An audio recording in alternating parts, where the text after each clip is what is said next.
Welcome to Joe's Atmosphere. Cook your shrimp, please. All of a sudden, my shrimp pan is burning up like a smoke fest. Yeah, there you go. All right, go. In 5, 4, 3. That's tomorrow, and that is it. Okay. In 5, 4, 3. That's tomorrow, and that is it for us today. And we will leave you with a. I can't do it. Okay. We'll do it live. Okay. No. We'll do it live. Fuck it. Do it live. I'll write it, and we'll do it live. Right. Fucking thing sucks. Well done! Walk. Let's fucking go. Let's fucking go.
Joe's Atmosphere. It is good to have you along. And of course, I boomered again. I forget to put myself in there. What's going on, guys? How you doing? It is Easter Sunday. I hope you're having a great Easter. It is time for Chillin' at the Club number 26. This is the show where it's just me and you, and we talk about whatever you want to. I start off with some things that I've been thinking about this week, and we go from there. You guys decide what we're going to talk about in this thing. Let's go ahead and get the soundtrack of tonight going. You know exactly where it comes from. It is my brother's. First of all, let's get to promote my stuff. Don't forget about joesatmosphere.com. If you need art commissions, I do pencil sketch portraits, and I can also make you look like a superhero. So, matter of fact, I'm working on one for my son right now. He wanted the Venom picture, so little does he know. If you're watching, Devin, turn it off real quick. muted for a second because I got a surprise. I'm doing him as Venom with the face half pulled off. Anyway, you can get those through joesatmosphere.com. Just email me through there. Also, don't forget about my Subscribe Star page. You can check out everything, the Privateer over there, everything that's the background on the comic books and stuff. You can look at that over there. And don't forget, if you want to get a first look at the 0 issue of the Privateer, you can see it on Amazon Kindle under Atmosphere with an F instead of a PH Comics. Check that out. If these are ways you can support the channel for $1 to $5. Or if you want to get a commission, that's even better, right? Anyway, that trailer will be going through the whole show. But the soundtrack to the show, everybody knows, comes from that little band from Texas. Yeah, that's right. My brother. He's actually from Mississippi. He bounced around until he landed in Texas. Anyway, it's called Sharkin' for Pearls. His latest album is Tsunami. You guys check it out wherever you get your music. And I'm about to play you some of his tracks here as soon as I get the background music going. I'm sorry. These days, no matter how early I start, I'm always behind because I'm taking care of Mama Joe. You guys know she's back home now. So I had to make sure 60 Minutes was on. See, me and Danny, my brother Highlander, you know him better as Highlander. We designed this show to be a counterpoint to 60 Minutes. You know, we know our mother's addicted to 60 Minutes. So we decided to do something different and do it right in the same time slot. So somebody would have an alternate version of the news to watch. So anyway, that's what's going on this Easter Sunday. By the way, I hope you're having a good Easter. If you follow me on Facebook, you know, I put up this picture earlier today. Let's see if I can get it up here. Listen to me. I sound, you know, you guys make fun of everything I say anyway. So we'll see what happens here. Anyway, let's go ahead and share this with you. And I got to get the music going. There we go. Don't worry, we're going to get it together, guys. But I did want to share this with you. The picture that I put up on all my social media earlier today. I'm just showing it to you from Facebook. Right here. It's a picture of the Royal Fox and myself and my mother all hanging out at the church this morning for Easter Sunday. I hope you guys had a good Easter Sunday. I hope you got to hang out with your families and have a good time. But we start early around here on Sundays, man. We get up, we get just dressed for church, and we go. You know, I didn't go to church for a long time, but today is the day. Now, look, the church was packed today. There's certain people that only go to church on Easter Sunday and Christmas. Okay, so we actually went because I knew this was going to happen. I knew a lot of people that weren't ever in church were going to be there, so we wanted to get our pew, right? And no, we left 10 minutes before we usually do, and we're right here in the same neighborhood, right? So, you know, we didn't get there early enough. We were sitting one row behind where we usually do. But it was a great Sunday. It really was. We had several baptisms. I'm a Baptist. You know, I'm in one of the, as my boy Sam Kennison used to say, one of the notches of the Bible Belt. That's where I'm at here in Bossier City, Louisiana. So, of course, we had a few baptisms before the sermon today, and it was really cool. It was a great Sunday. It really was. We went out to eat for lunch, and then my wife, the Royal Fox you see there, she cooked us a ham for Easter dinner, just had right before the show. And yeah, it's a great Easter. I wrote under this Happy Easter from Mama Joe, Royal Fox, and myself. Today is the cornerstone of the Christian faith. He is risen. Yeah, that's I'm not going to beat you over the head with the Bible, but I am a believer. I do practice Baptist version of Christianity. And yeah, I hope you guys had a great Easter Sunday. And this is what the Christian faith is all about. This day right here, when he rose from the dead, to signal to everybody, if you believe in Jesus, you're going to have everlasting life through him. Just ask him for forgiveness of your sins, and you can be born again in the Christian faith. So There you go. That's what Easter's all about. You guys let me know in the chat what you did. Of course, the hardest working guy in the biz is here tonight. Let's go ahead and give him a shout out real quick. You know who he is. And if you don't, you're fixing to find out who he is. Womack. Why am I not surprised, you piece of shit? He says family is tomorrow for me for Easter. So there you go. Fieldy 03, good to see you. He says hello. It's actually morning time where he's at. He's on the other side of the planet. Good morning to you, sir. I hope you had a good Easter Sunday, or is this Easter Sunday for you? I'm not sure how that. I think you've probably already had Easter, right? The way the clock goes, I'm pretty sure you're in the future, right? It's the 5th for you already. Am I getting that correct? If not, correct me. I don't really know. He says, yeah, it's morning. Bloody spawn camper. Okay. Yeah, right. He just pops up. Real Das Wolfen is here. Good to see you, man. Let me see. Do I have his video in here? I think I do. Hang on one second. Let's see. It's one of these. I know it is. I'm just gonna have to click them and find out.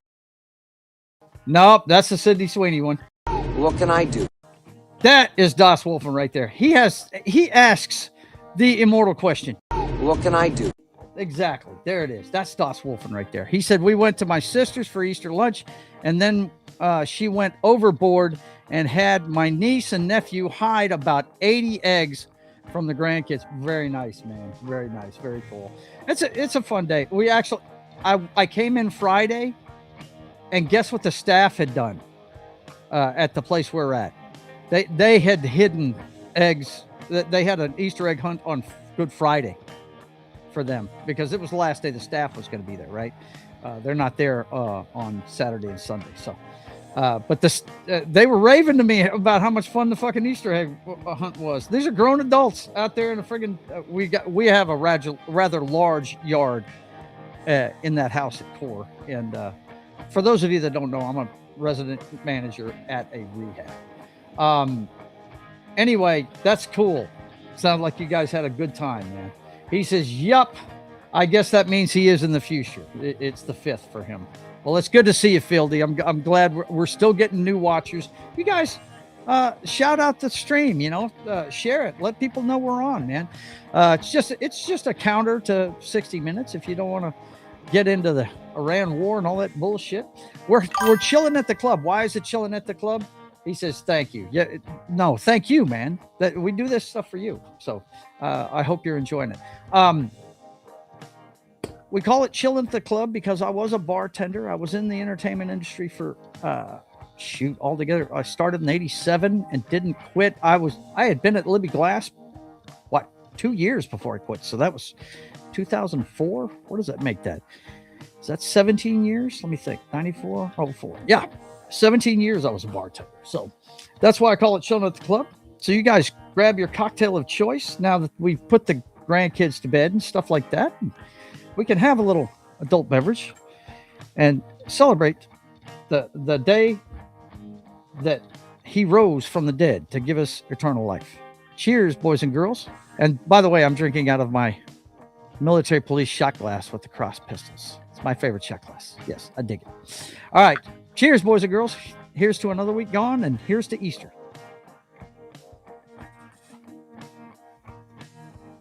All right. And of course, I've got the virus of unknown origin to back it up with. All right. So let's see. Das Wolfen says they used to have an Easter egg hunt in Kansas City where if you found the hidden egg, they gave you a keg of beer. Wow. I bet a lot of guys were competing for that. Wow. Vince says, it's not, ma'am. It's not. Yeah, that's the opposite of what we usually say tomorrow night. Yeah. I don't use that shot glass unless it's video game night. Yeah. Let's see. Fieldy says, I just realized that Tom King, the main writer for Supergirl, Woman of Tomorrow, is a former CIA agent, and that's one of the reasons the film adaptation sparked debate. Really?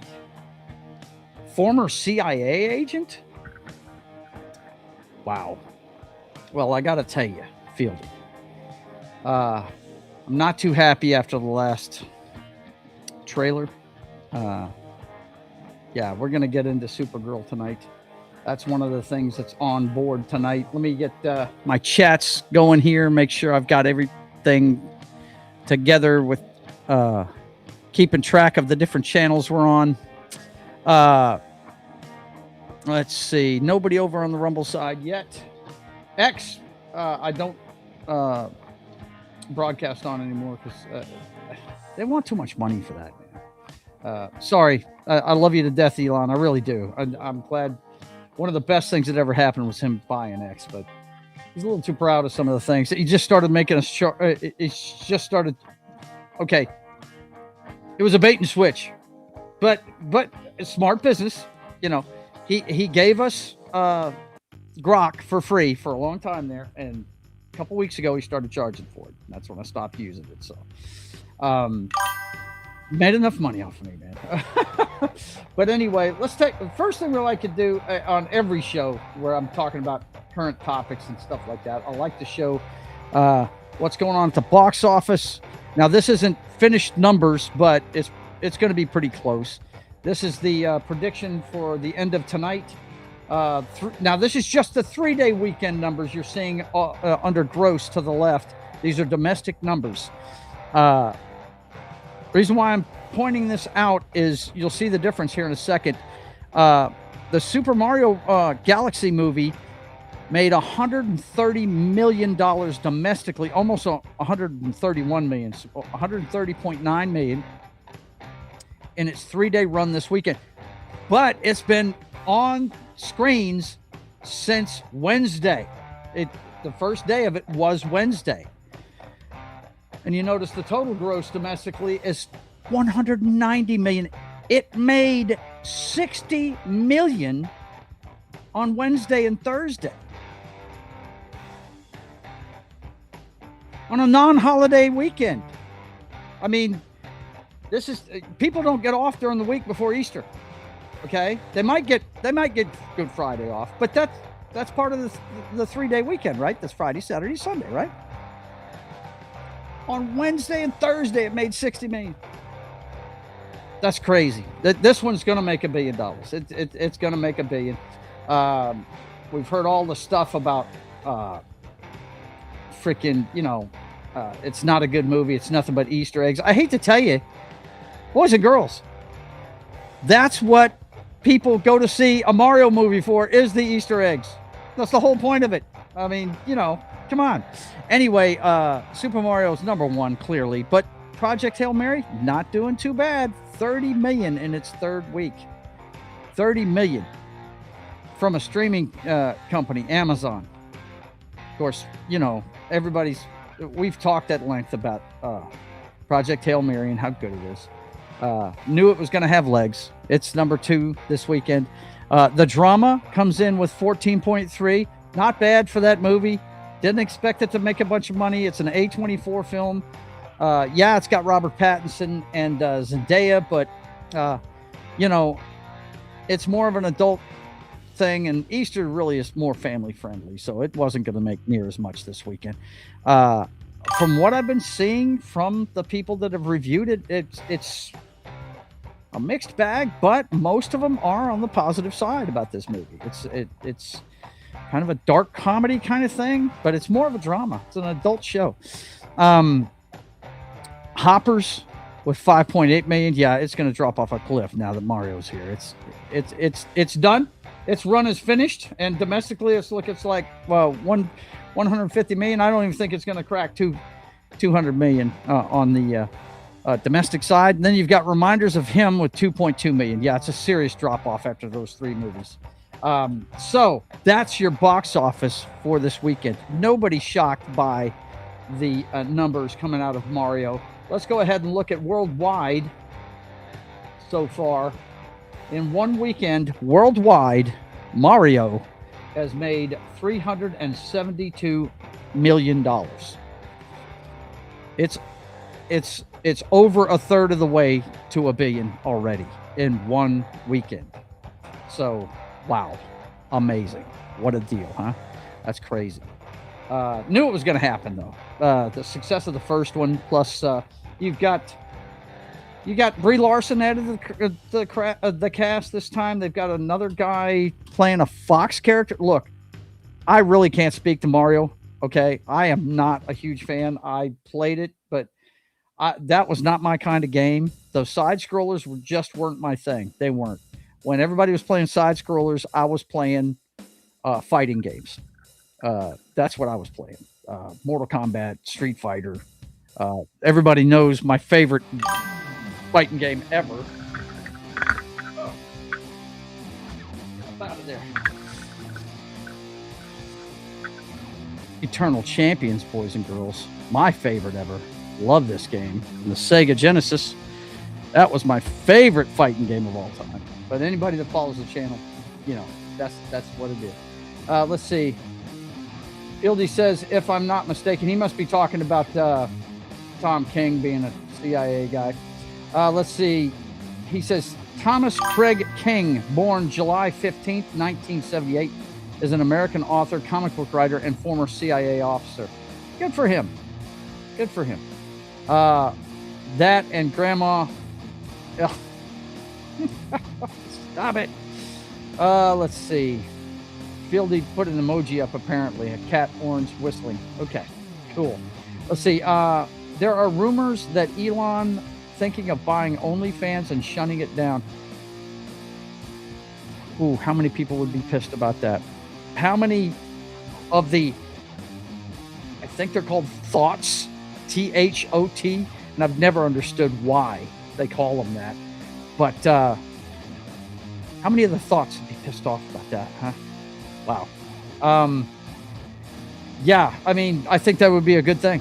You know, get guys to start trying to date again instead of, you know, taking care of business themselves. And when we talk about taking care of business ourselves, you know, Keely's not here, but I'll show you what we're talking about.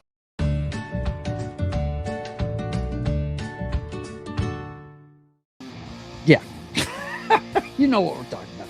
Vince also says, let's see here, or change back to its original roots. Yeah, it was supposed to be something where people got extra content from celebrities and people that were fans of niche properties. That's what it was supposed to be, and it turned out to be a big, huge adult site, right? Let's see. Das Wolfen says Grok is worth the $8 for the blue check. If I wasn't paying for ChatGPT for helping with my DMing and coding, I would probably go Super Grok. Now wait a minute. Okay, I pay $4 just so I can edit. The only reason why I pay $4 is to have a business check mark, which is the yellow one, and just so I can edit, because I screw up my friggin' tweets all the time, whatever the fuck they call them now, my ex posts, whatever. But if it's only $8 to get Grok and I can make videos again, I might go up to that. I'll have to check that out. Thanks for that info there, John. I did not know that. I didn't know you got Grok along with that. Because look, if you try, do you know how much he's charging for Grok? It's like $30 a month. That's how much he's charging. Vince says 43% drop for PHM. Hang on, let me pull that back up. Where's my history? PHM. Got to remember, I'm a senior, man. I don't speak Leet. My daughter's always sending me stuff in Leet, and I don't understand it. There it is right there.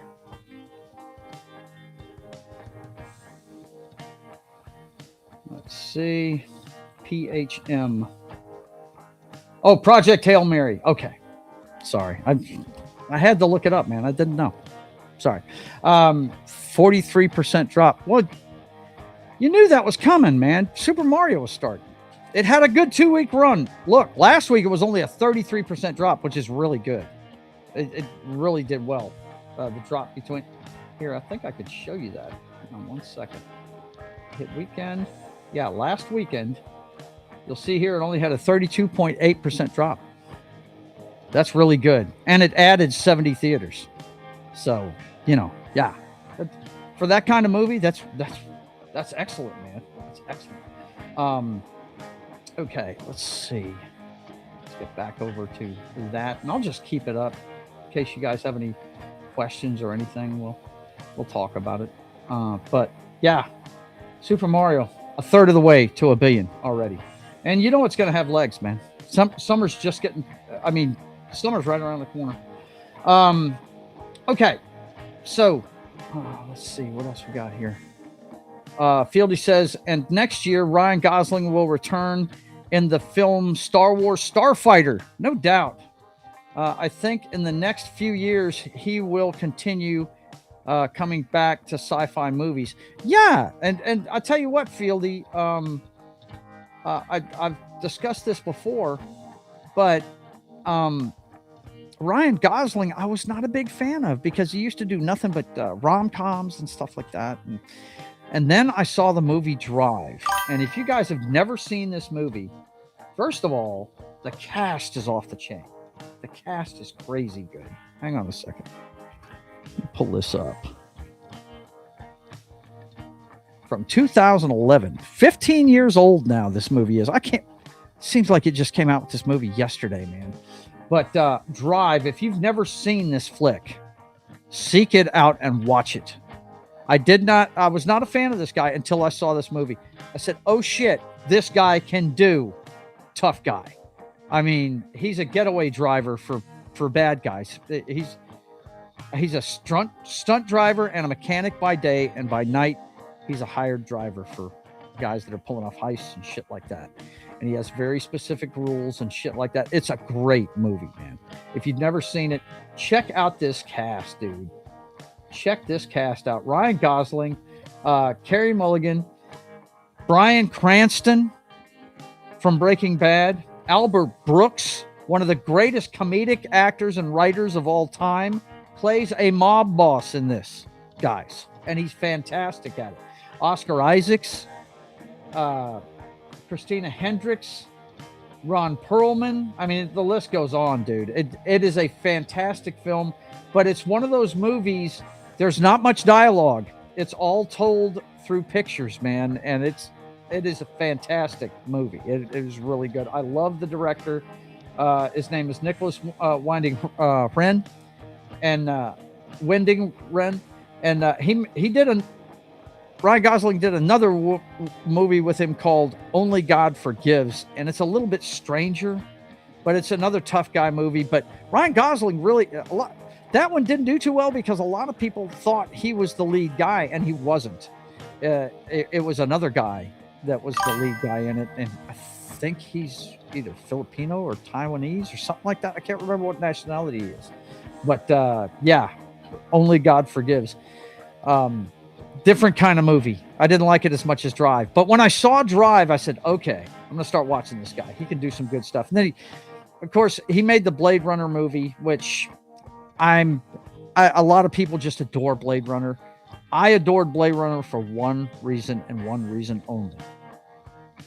Actually two. Daryl Hannah and Rutger Hauer.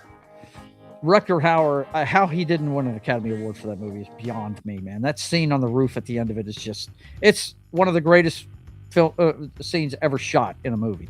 It really is.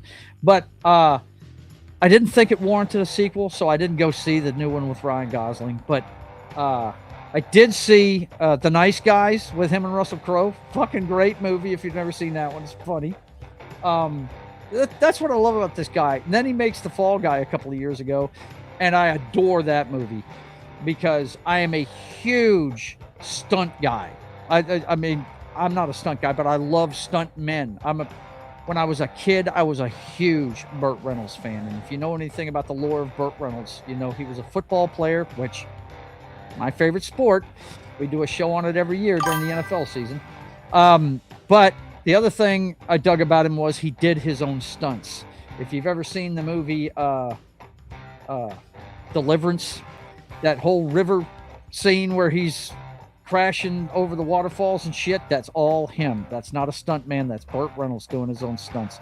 And a lot of the great movies he did were directed by Hal Needham, who was an ex-stuntman, just like the guy that directed The Fall Guy.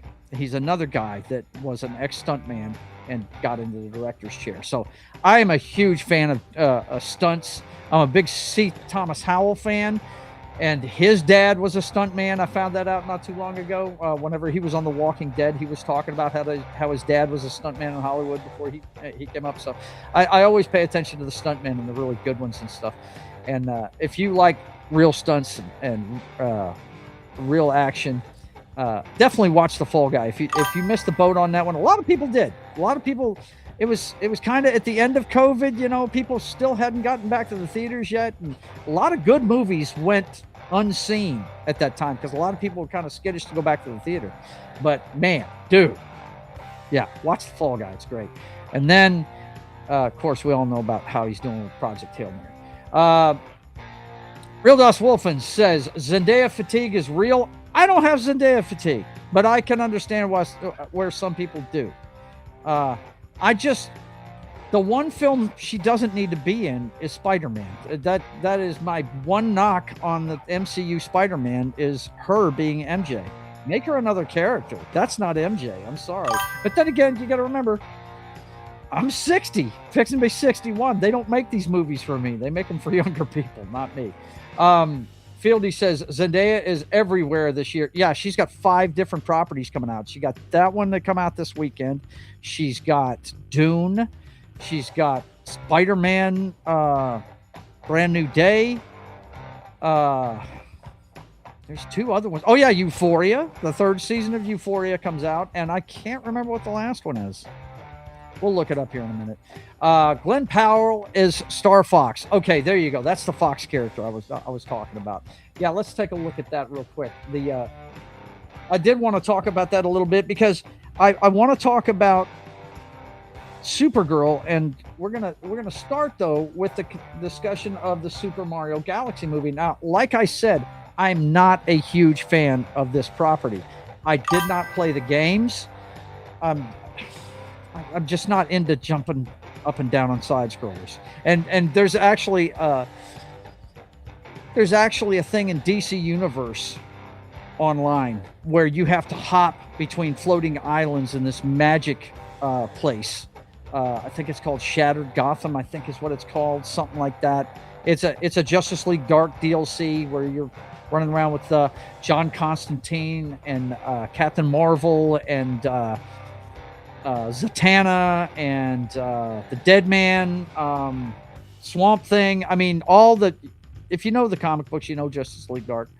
Anyway, there's one instance where you have to jump from between these. And I told everybody when we were doing it, when I blow it, I was like, look, motherfuckers, if I wanted to play Mario, I'd go play Mario. What the fuck? You know? I was so mad. But anyway, Super Mario Galaxy, we knew this was going to do real good. But the 2 additions they made to this cast, I say 2, but there's a couple of more. Benny Safdie is Bowser Jr.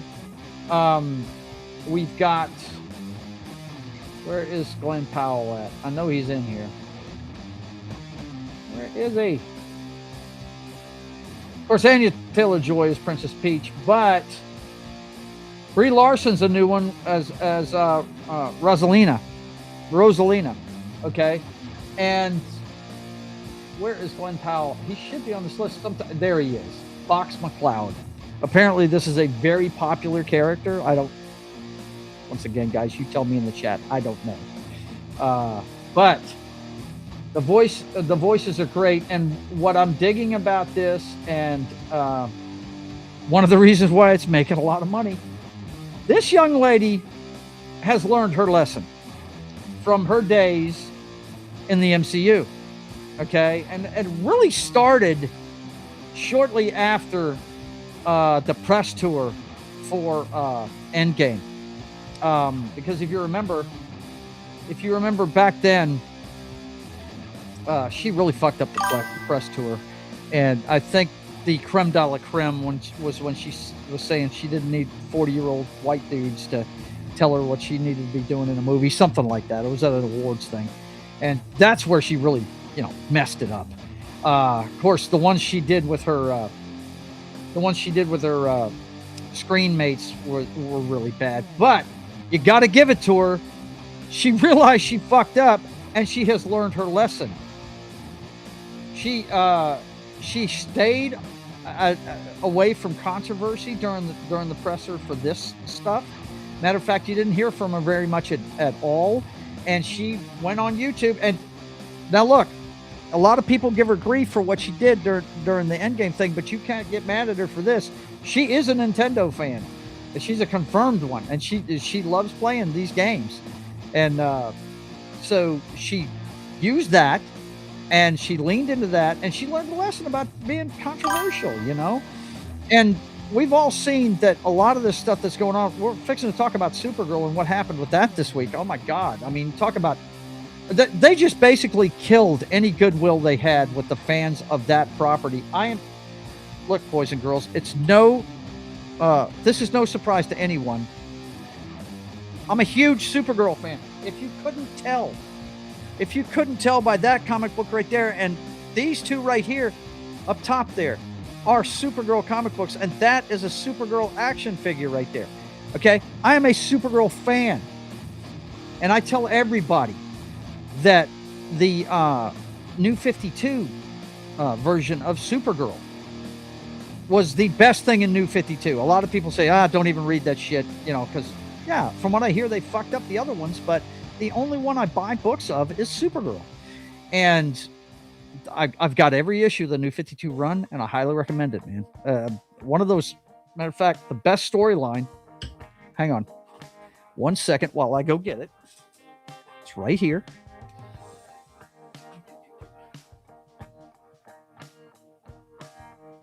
Let's see if I can do it without blowing shit up.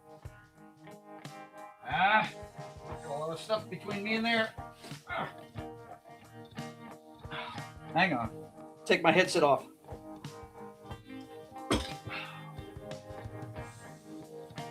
Oh, man. Wow. All my pencils just hit the deck. Yes. All right. Gosh, really? Break.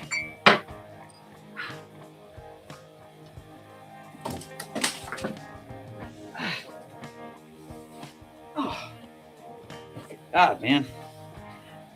I should have rethought those shelves when I set them up. If I wanted to get anything out of there. Oh. Okay. So. They're all laughing at me at the chat, I'm sure. Yeah, this run right here. Okay. Where she was a Red Lantern, about issue 30 or so. Actually, a couple issues before this. Highly recommend this, dude. Great stuff. Red Daughter of Krypton. Yes. And that's where is he? He's on the other side. This guy right here, that's Guy Gardner. So yeah, that was, look, the New 52 run, the World Killers and all that shit, HL. All that, the storylines for Supergirl and that were awesome. So I highly recommend them. But what did we get this week? Well, first of all, believe it was Variety. Let me see if I can find this article. Pretty sure it was Variety. Yup. And you guys have seen other people talk about it. I'm just going to show the article just in case you didn't hear about this. They've already started the attack the fans thing with this one. Supergirl star Millie Alcock says, I really can't stop backlash and understands why Scorsese and Ridley Scott criticized superhero movies. Not every film is for everyone. Go read the article. It will go for it. It's complete crap. She basically has bot speech in it. Let me see if I can find it real quick. I was watching Friday Night Tights this weekend, and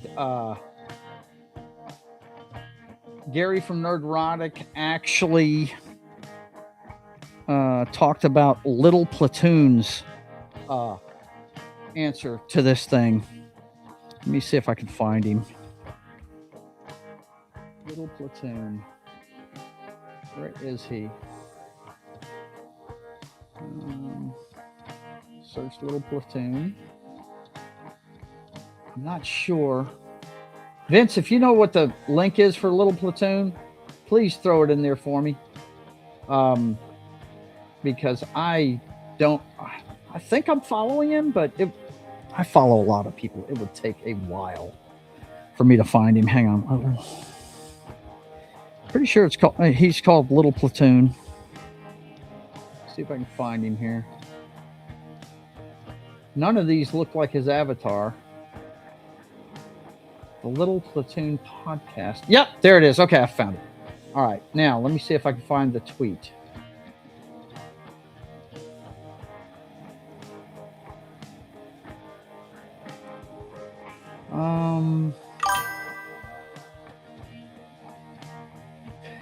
Yeah, here it is. I found it, buddy. I found it. This was Little Platoon's answer to this Variety article, okay?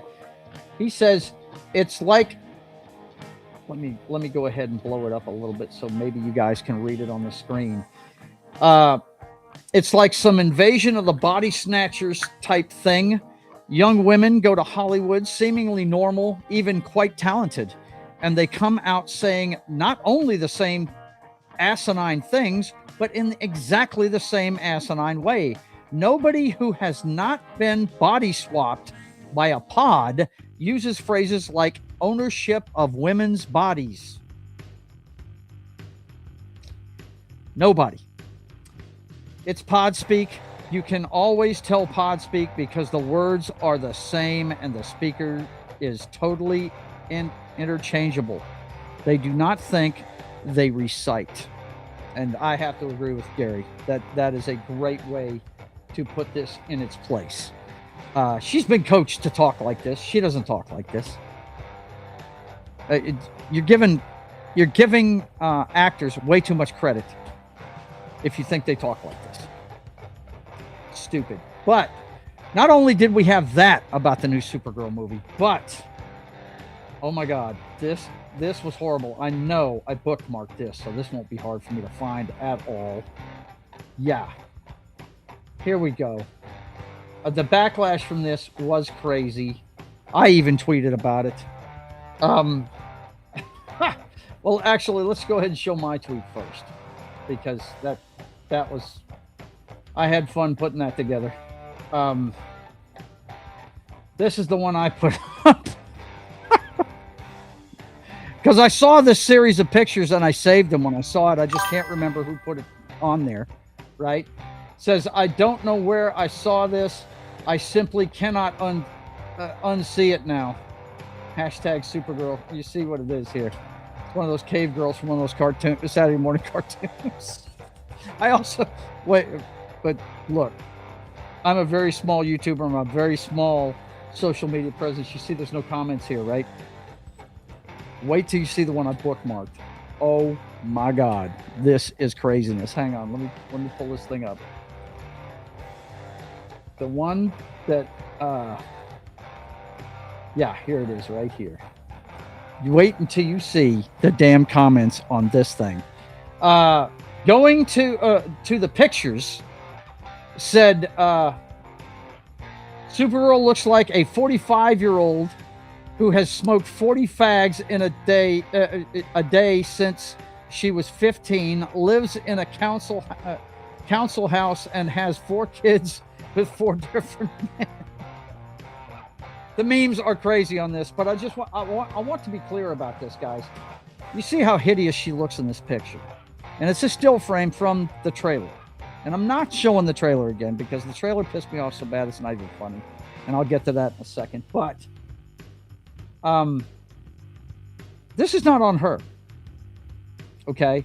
The only thing I hold her against is going along with the machine and saying what she said in that article. That's just, you know, she's going along with the damn Hollywood machine, and she's going to pay the price for it. It's going to hurt her movie. But this right here is completely on the special effects guys and the makeup department. Okay? This girl is beautiful. If you've seen pictures of this chick, hang on. Let's just go right here and put her name in and just look at some of the pictures. I think she's a talented actress. I liked her in Game of Thrones. But, man, is she doing herself any favors? No. Look at this girl. She's beautiful. She's got supermodel quality face. These pictures are really, really hazy. But, yeah, she's gorgeous. I mean, if she didn't open her mouth and say stupid shit, she'd be just fine. You know? Look at her on the cover of Elle magazine, man. She's gorgeous. So it's not on her. This right here is not on her. This is on the makeup crew and the friggin' special effects bunch and all that shit. But all of this said, this is not why I'm upset with that trailer. And of course, I'm not upset about what she said, because if she was to say that in front of me, I'd just say, hey, look at your bank account. You get paid for people to look at you, okay? You get paid for it. Welcome to the internet, child. I mean, that's all I can tell you. But check out the memes, first of all, from this right here. Of course, I commented with my thing, right? Let's say, just leaving this here, right? Having a beer. Check this guy out. I mean, they made her look bad, man. This one they did with AI, that was funny as shit. To go along with what he said. And what, by the way, when he says fags, he's talking about cigarettes, okay? He's talking about cigarettes. He's obviously British. But I mean, some of these friggin' things, man, you know,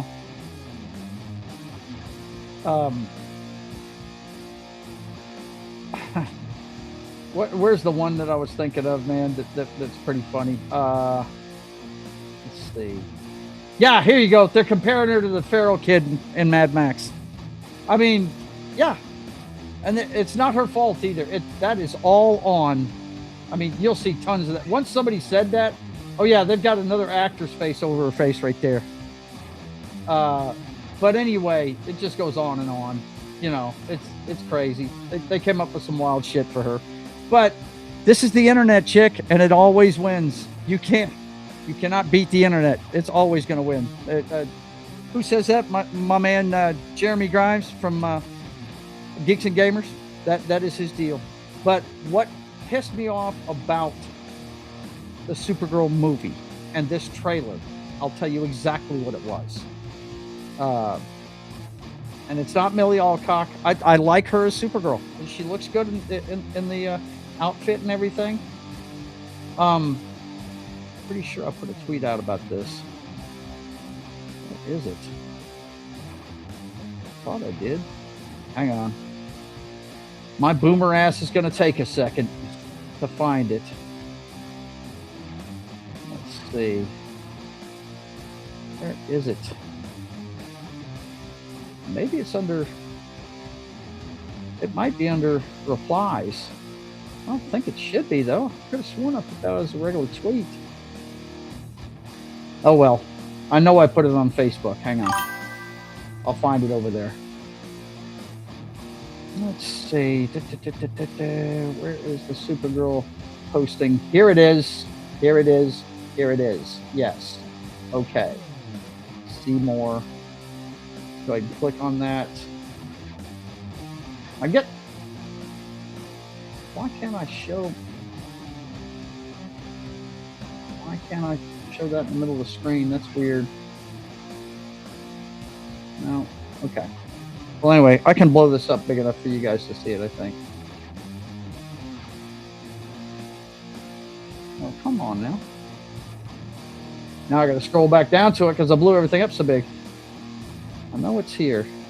Come on. Come on. There it is. Okay. This is what I said on Facebook, and I put a link to the trailer so people could see what I was talking about. Okay? Guardians of the Galaxy 5 save crypto again. I'm not kidding, because Guardians of the Galaxy 4 was saving crypto, right? We're talking about Superman from last summer. Now this is Guardians of the Galaxy 5 save crypto again. 6 out of 10 for me. That's right. I was replying to somebody in an X post that was asking, 1 out of 10, how did you feel about the trailer? 6 out of 10 for me. I love the Supergirl stuff I'm seeing. I love the casting. Hate the emo drunk girl. Hate the dog. Kara Zor-El has a cat named Speedy. Hello. If you don't know, really tired of the ragtag band thing. Supergirl is not ragtag. They're probably introducing Brainiac, and her backstory looks like she gets out just before he digitizes Kandor. Those of you that read the comics know what I'm talking about.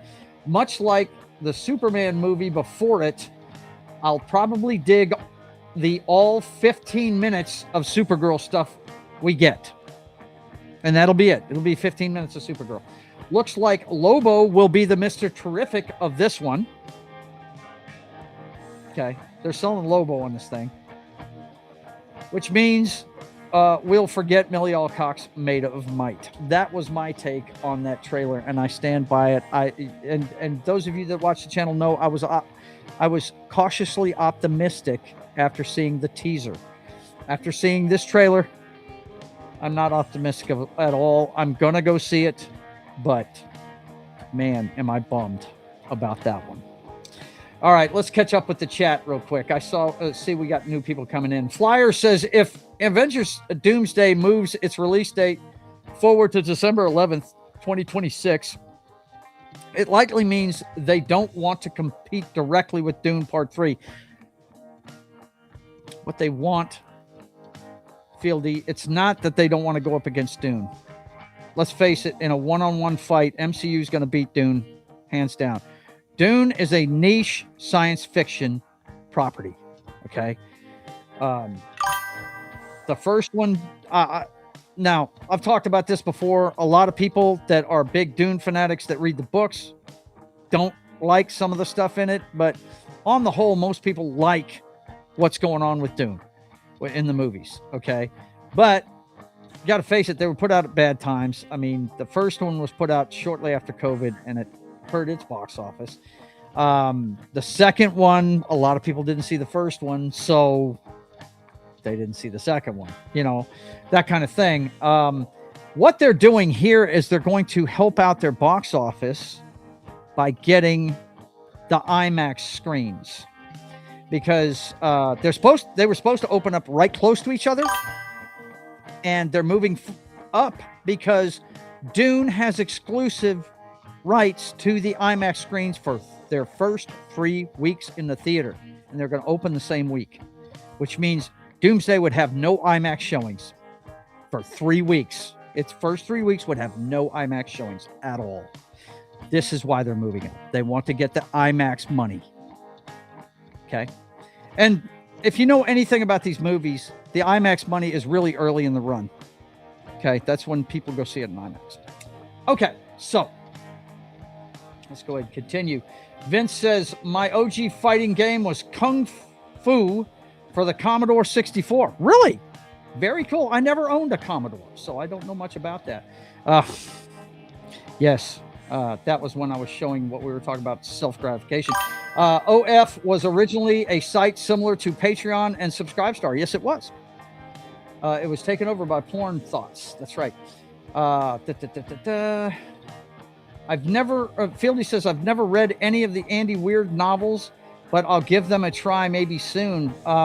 Look, The Martian was very popular, and I don't know if you know the lore behind Project Hail Mary, but apparently Ryan Gosling's a huge fan of the guy, saw the manuscript before it was published, and got the film rights for it before he got the film rights in 2020. The book was published in 2021. That's how much he believed in the project. So, there you go. they've got to be good books, really. They've got to be. Our guy Josh Wolfen, who's in the chat tonight, said it was very good. So, and he was pleased with the movie too. Need to check if I even seen a single Ryan Gosling movie, dude. If you've seen The Notebook, you know what I'm talking about the romantic comedy stories or whatever.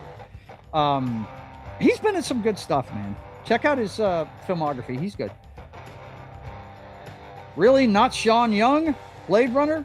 Well, she was cute and everything, but she's also nuts. The better Sean Young movie to me is No Way Out with Kevin Costner. I love that one. But she had a really great hairstyle in Blade Runner. That's for sure.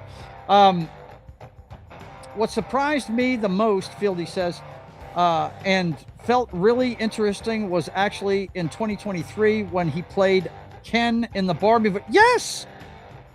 Yeah, I forgot about that one, didn't I, Fieldy? We have an entire production company, boys and girls.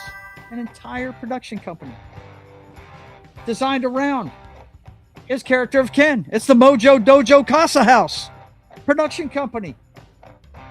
You'll see us have meetings at the Mojo Dojo Casa House on Wednesday's State of the Atmosphere show. That's right. We are disciples of Ken in Barbie. And what's funny is you watched the Academy Awards that year.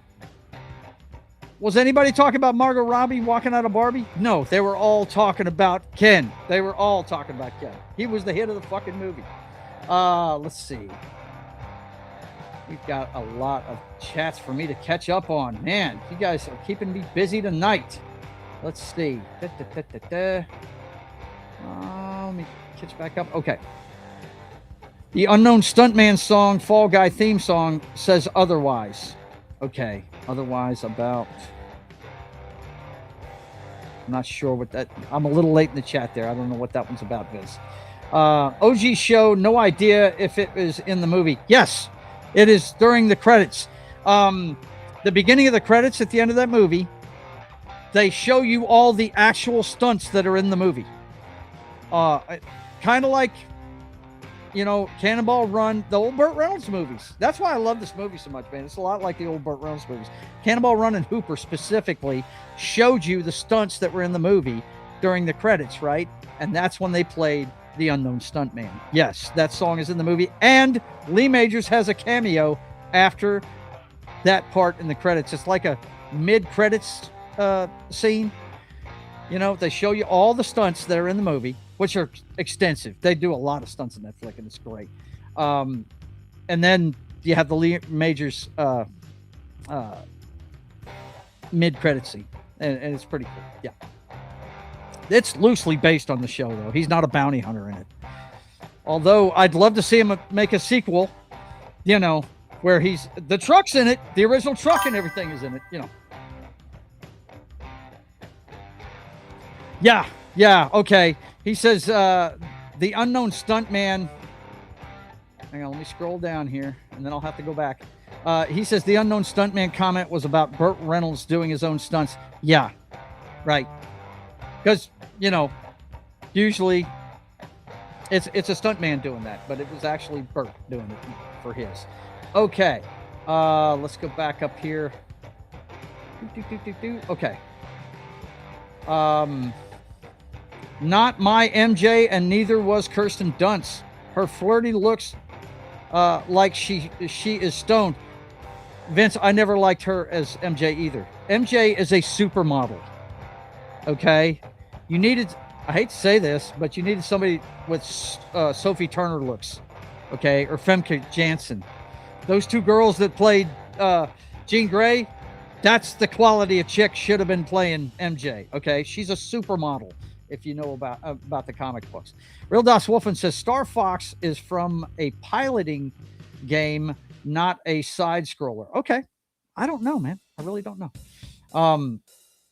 But this is Fox McCloud, I think is the name. I probably said Star Fox, not knowing what it was. Zatanna, Vince says. Yeah. I've become a fan of Zatanna myself just from playing DC Universe Online. And I'm gonna start collecting some of the back issues of the books, man.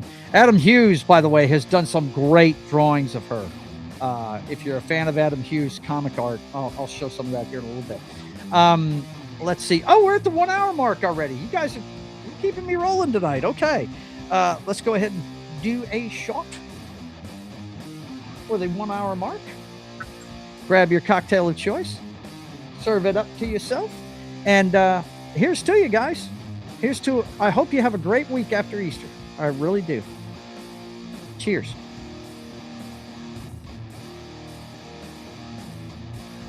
Okay. Woo. You guys are keeping me talking so much. I've barely drank any of my beer. Okay. Fieldy says this year, the DCU has projects like Supergirl, Clayface, and Lanterns, a TV series. But Supergirl and Lanterns have already received sharp criticism. Yes, Fieldy. If you need to start watching our Wednesday show, buddy. I know you just got on board watching Sketching the Privateer. This Wednesday is State of the Atmosphere. That's when we talk pop culture. We've showed all the trailers from these properties. We don't have a trailer from Clayface yet, but we tore apart the Lanterns one. I don't know what they're trying to achieve with this. I really don't. If you watch that trailer, it's kind of dumb. But I got to tell you, I was on board with Supergirl. I was cautiously optimistic up until this last trailer. James Gunn he smells his own farts. I know he's not directing it, but God, his fingerprints are all over it, and his dog's in it. Please, give me a break. It's James Gunn jacking off. I mean, it's James Gunn self-gratification, okay? I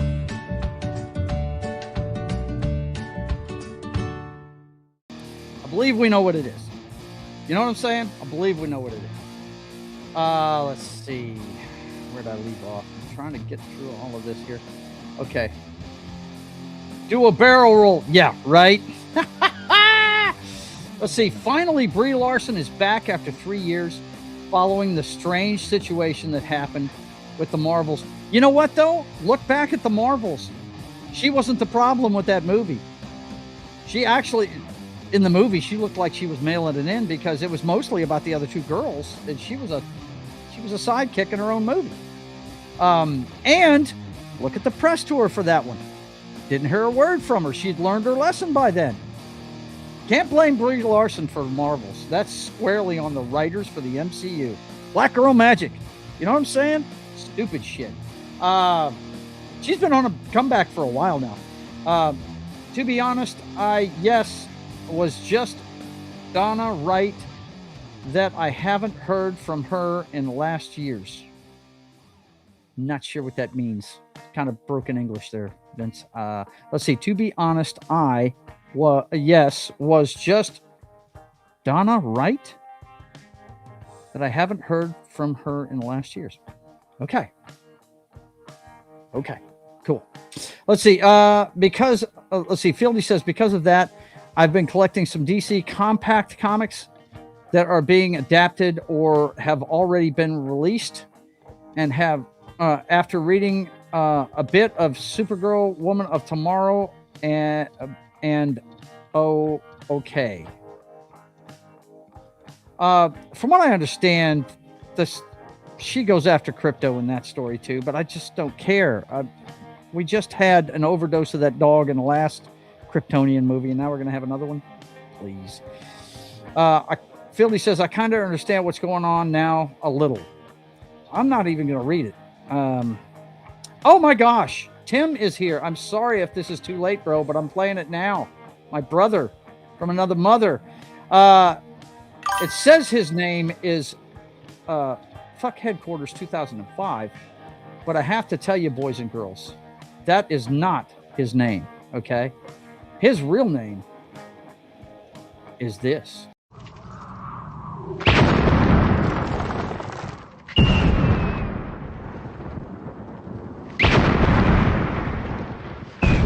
There are some who call me Tim. That's right. Tim is in the house. Good to see you, my friend. And he also says LFG. Well, anytime somebody wants an LFG, we have to oblige. Let's fucking go. Let's fucking go.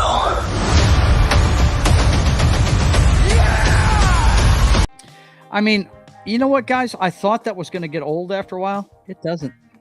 It doesn't. That movie's that much fun, man. It really is. It's good to see you, Tim. Thanks for coming by, man. Dig it. Vince says, in my opinion, so far, no one done Supergirl right. No, they haven't.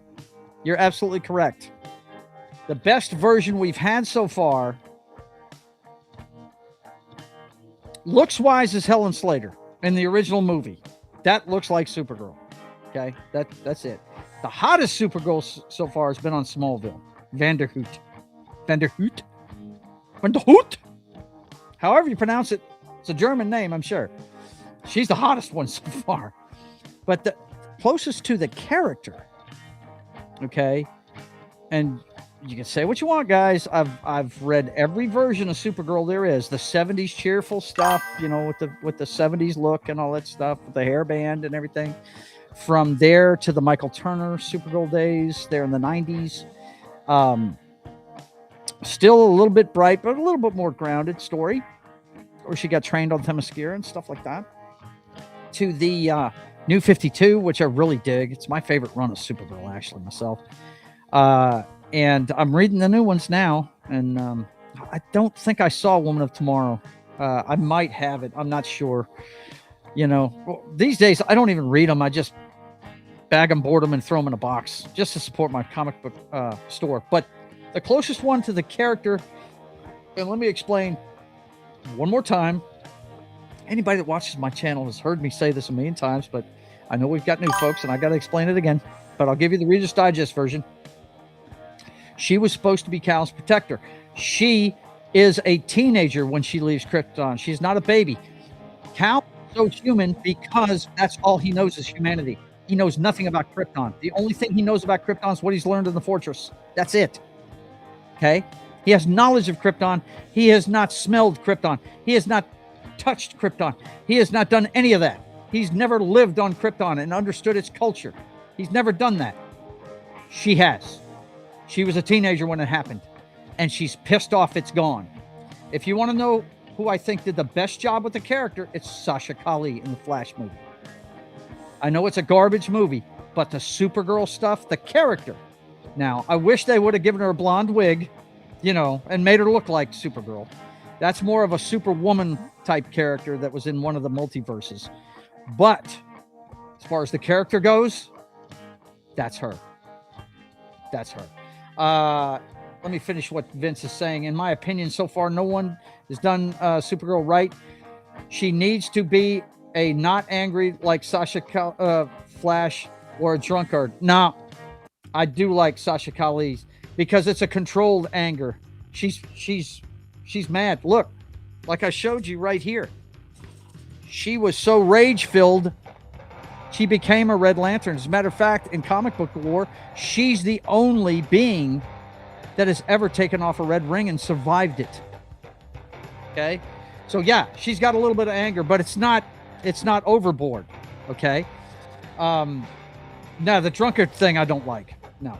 She is a bit darker than Superman. She watched her home being taken, and we'll continue this here. Maybe even see Krypton being destroyed. But there is also hope. Yes, exactly. There is. Yes. And Christian Slater, when she arrived on Earth, was great. You mean our girl right here, Helen Slater is who you're talking about, buddy. Christian, and believe it or not, I did the research. They're not related, even though they were in a movie together.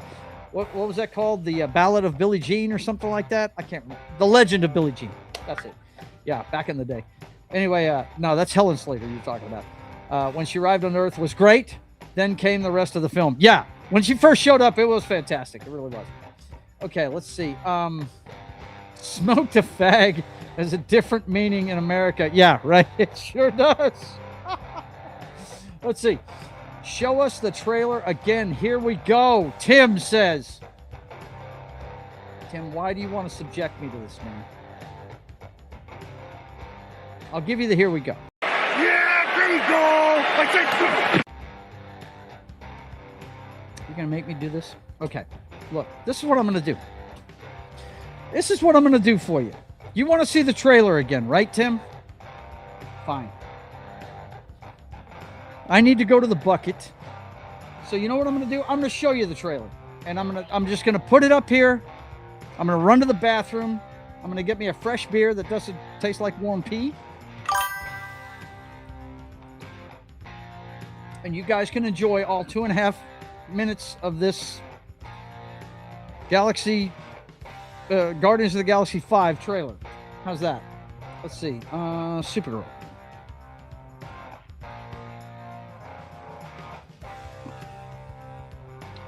Supergirl trailer. Boom. There it is right there. That's the teaser. We want the trailer.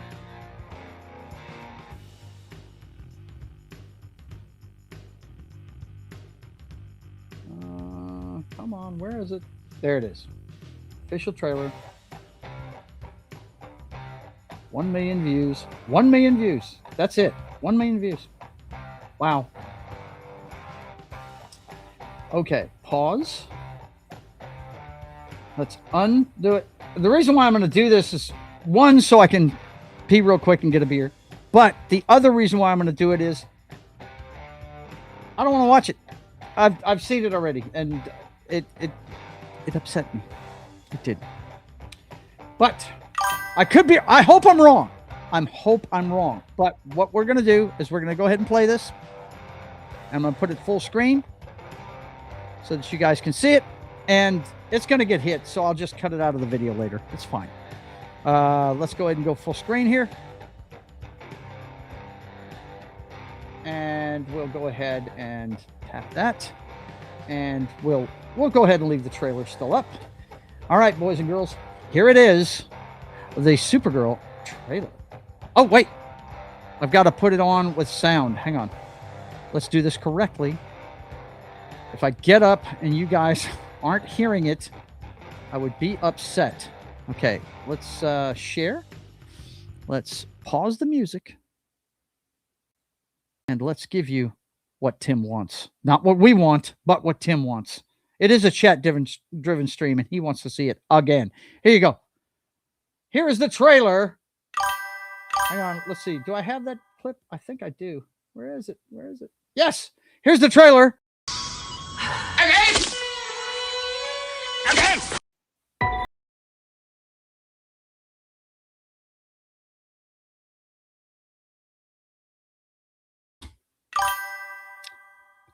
I hope.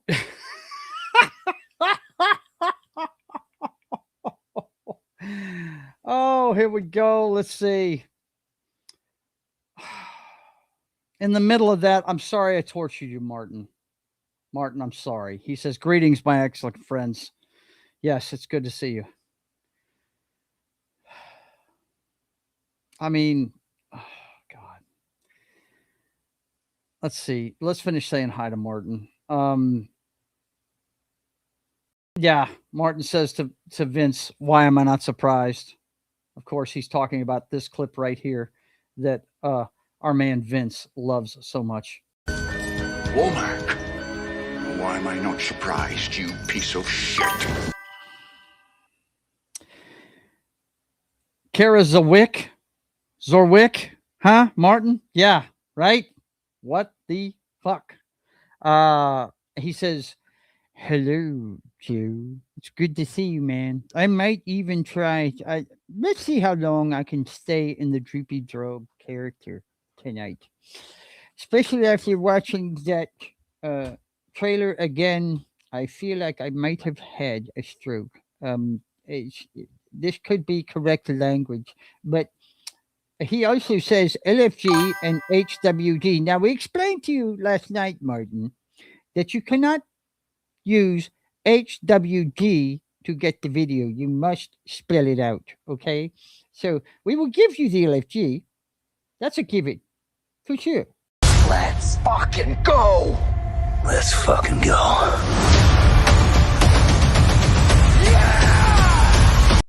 But but you must spell out, here we go, to get the video for that one. No, I can't do it, man.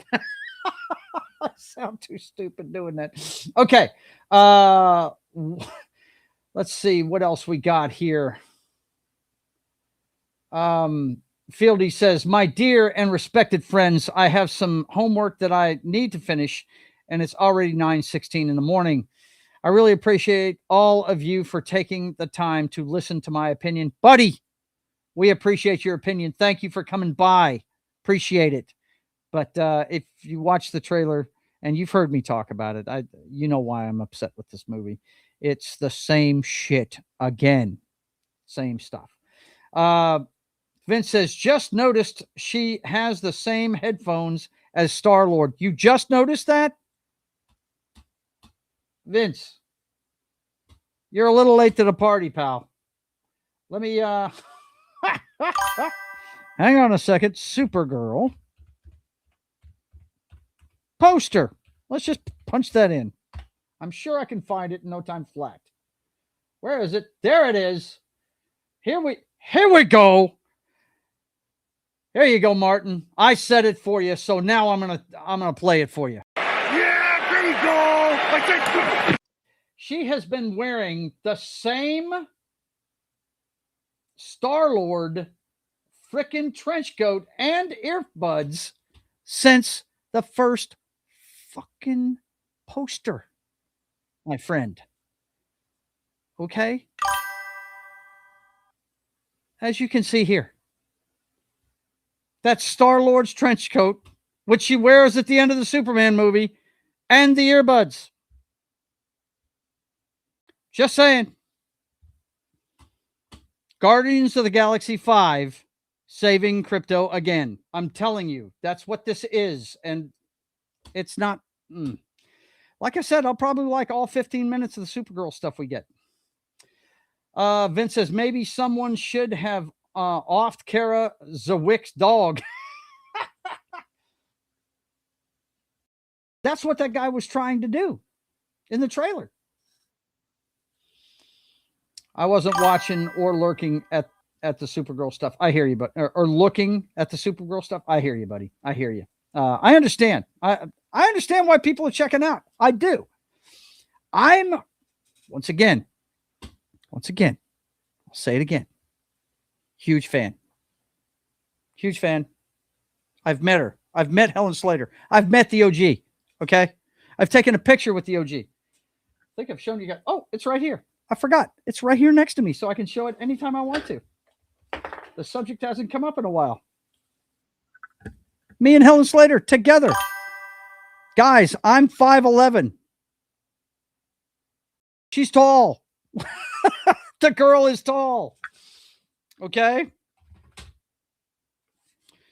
Yeah, huge fan. You know? Martin says, fine, keep your video. I didn't want it that bad anyways. I won't abide your compelled speech is what I think he's trying to say. Sometimes English is tough for him. Compelled speech rules. Attica.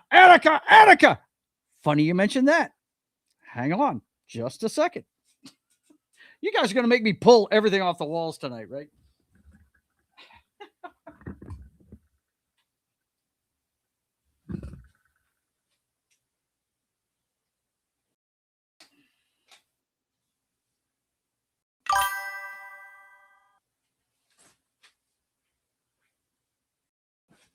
He says, Attica. Now, those words were said by Al Pacino, stirring up the crowd when he was in the middle of a bank robbery in the movie Dog Day Afternoon. Okay? And believe it or not, I actually have an 8x10 signed to my daughter. Now, this is a funny story.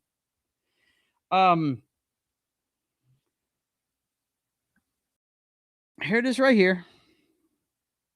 It says to Amanda, Chris Sarandon. Okay.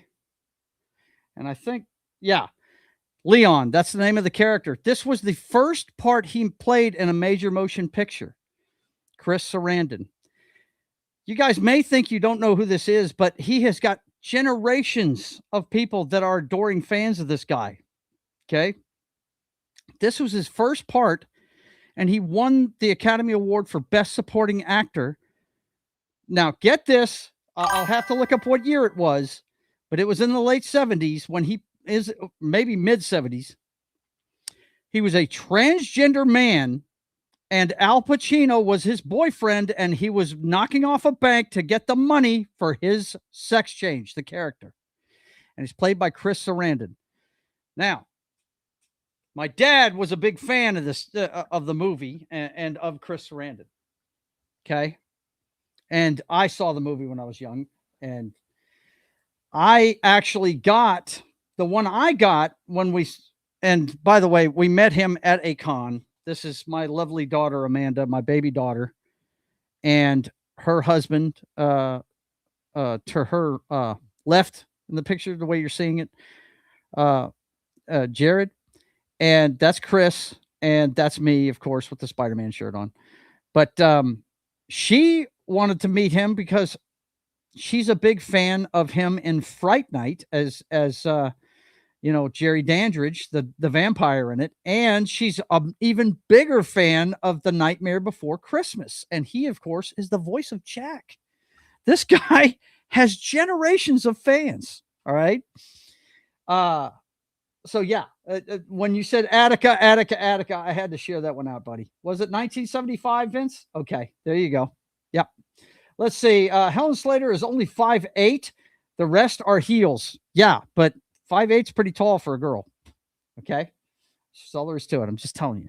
The hair and the heels make her pretty tall girl. Let's see.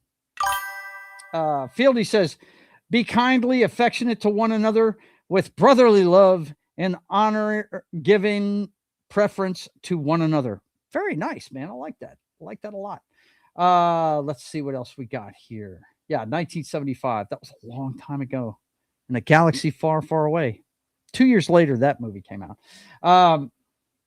Welcome to Fright Night. For real. Yeah. His panel was fantastic. The guy has so many stories about Hollywood, man. You know, that guy's got, let me tell you something. You guys know how Hollywood is. Women usually keep their own last names when they get in a celebrity marriage. Angelina Jolie and Brad Pitt, right? You know, Jennifer Aniston and whoever, Jennifer Garner and Ben Affleck. She never changed her name to Jennifer Affleck, right? Susan Sarandon never changed her last name, even though she got divorced from the man. Never changed it. She kept his last name. That should tell you how good this guy is, right? He's a sweetheart too. If you ever get to talk to him, he's fantastic. Yes, exactly. Prince Humperdinck in The Princess Bride. Hell yeah. I always forget about that one, man. But he's great. The guy is fantastic, man. He's a really good actor. Well, see, the thing was, in Dog Day Afternoon, he had been a Broadway actor for a long time before he even got that part, before he even decided to be in movies. That's one thing you find out when you go to his panel. Yeah. Okay, let's go back and see about some of this stuff that I had missed. Okay,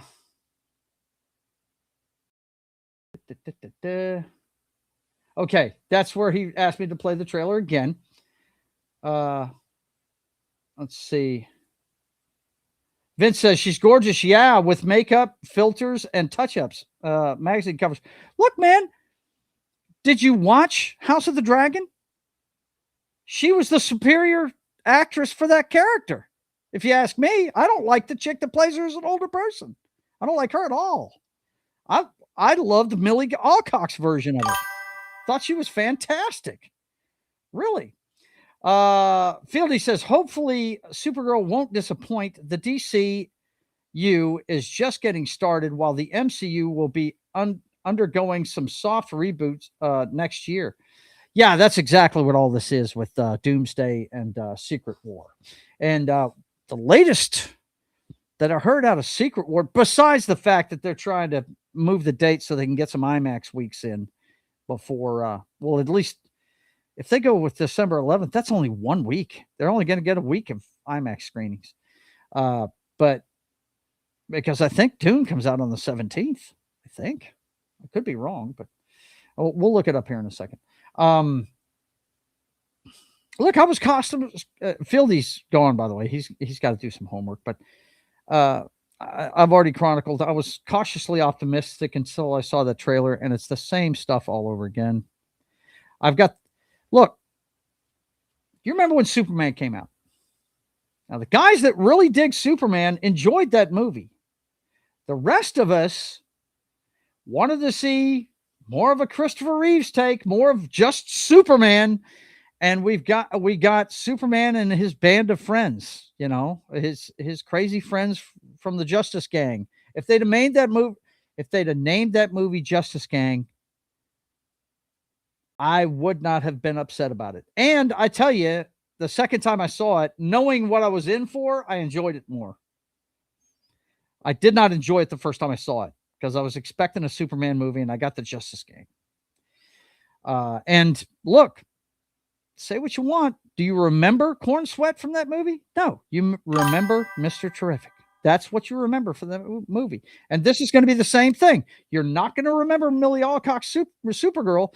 You're going to remember Lobo. And I've got to say, they've done a good job with Lobo. I mean, you couldn't have cast it any better. Momoa is perfect for the part. The DCU has been stumbling for quite a while, especially since Gunn took over. They just, I think Nerdrotic says it best. Gary from Nerdrotic, Warner Brothers, America's stupidest movie company. Yeah, they are.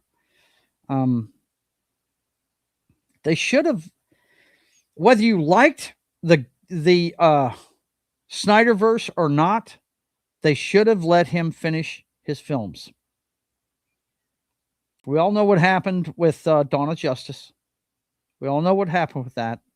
They used the death of his daughter as an excuse to step in, take over from him, and change the movie. We already know that. Now, that 4-hour thing that they put out as the Snyder Cut, first of all, that's everything he filmed. Every movie's like that. They have 4 hours worth of film that they cut down to fucking 2 hours. Okay. Every movie's like that. But what I did like about that one was it was one of the things we love about Infinity War is that it gives the story stakes. There are consequences. People died. There was gravity to the situation. Okay. You didn't get that in Josh Whedon's Justice League. Okay. You got the Whedon League. You got the Smiley Joke League, right? That's what you got. The Snyder version of it, uncut, cut into chapters, whatever you want to call it. It had gravity. I'll give it that. It had gravity. And the ending of it was so much better than what Josh Whedon came up with. Having the Flash save the day was fucking awesome. It was really fantastic. Much better ending than what we got in Josh Whedon's Justice League. Okay. Much better. Let's see. But they should have let him finish it. He was going to do an entire other movie where Darkseid came in and they were going to have to try and fight Superman because he was his fucking herald and stuff like that. As you know how that storyline goes in the comic books. Vince says Gunn might be good with the outlines of the storylines, but shouldn't come near the camera.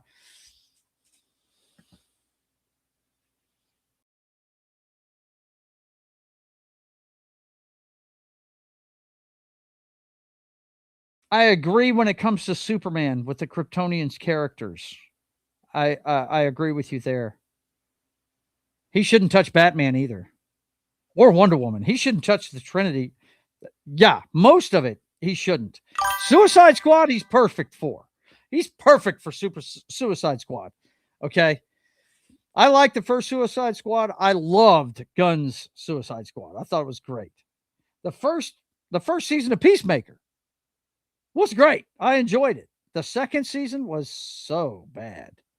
I just, oh, God. But he's good. He's good with ensemble things, heroes that are not perfect people doing noble things. That's what he's good at. The Guardians of the Galaxy, say what you want, man. Guardians of the Galaxy, there's a reason why we call these movies Guardians of the Galaxy, right? Because he did such a good job with the first one. It's a great movie. But he's a one-trick pony when it comes to this shit all of a sudden. It's all old music. It's all freaking giving the finger to authority and blah, blah, blah. Great, man. But you know what? Superman's a lot more noble than that. Okay? It's kind of like I tell people all the time, I got into Game of Thrones late because I'm a Lord of the Rings fan. My fantasy, I much more prefer, and I've seen both of them, and I enjoy both of them. And I talked to my wife about this. I said, which one do you like better, Game of Thrones or Lord of the Rings? And she said, Game of Thrones. I said, why? She said, well, it's a lot more grounded. There's some guy candy in there, and there's blood. I don't know if you ever saw the interview between the two Stark sisters, Sophie Turner, and I can't remember the other girl's name, plays Arya. But they said that they made up lyrics to the lead song of Game of Thrones, and they said blood and boobies, blood and boobies, blood and boobies, right? And that's why she said she liked it. It had blood and boobies. And I'm like, well, I prefer Lord of the Rings because it's much more noble. It's above that shit. We know that goes on in this world too, but we don't show it. It's about much higher things. And, that's why I like it so much. So I wouldn't say he doesn't need to be behind a camera, but for certain properties, he doesn't. And the Trinity is included in that. Now, Suicide Squad, let him do that all day. Yeah. I started watching that Creature Commandos thing he did. That was decent. But first of all, anybody that watches my channel knows I don't watch too many animated things. I know I should be watching, and I'm going to watch Batman, the animated series. I promise I'm going to watch it. I keep hearing that's the greatest cartoon ever made, and it's the greatest version of Batman there is. But I adore Batman, period. So I'm sure I'll love it. But yeah, I agree with you. Yeah, he's great at outlining because he outlined the MCU. The first 22 movies was all him. He outlined all that shit we found out later because he is a comic book fan. Let's see. Fieldy says, especially with all the drama surrounding the acquisitions of Warner Brothers and its assets, it might impact the future of the DC universe, though it's still unclear how far things have progressed. Well, if you know anything about the comic books, it's gotten really bad. Like I said, I don't even read the comics now. It's ridiculous. Romantic movies just mean cheating in womanese. Not always, but I understand what you're saying, Vince.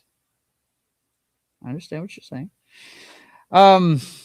This is a guy that's been married 3 times, and his 2 previous wives messed around on him. Let's see. Vince says the unknown stuntman comment was, oh, yeah. Okay. That was drink. Okay. I think we're about caught up. I can get down here to the newer stuff. Hang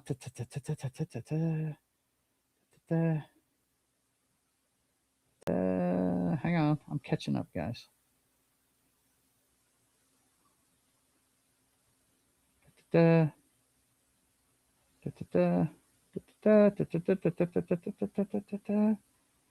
Let's do the time warp again. I'm telling you, one of these days, I was telling deleted scenes the other night, and Outlaw Bill, and there was somebody else on that show, was a girl.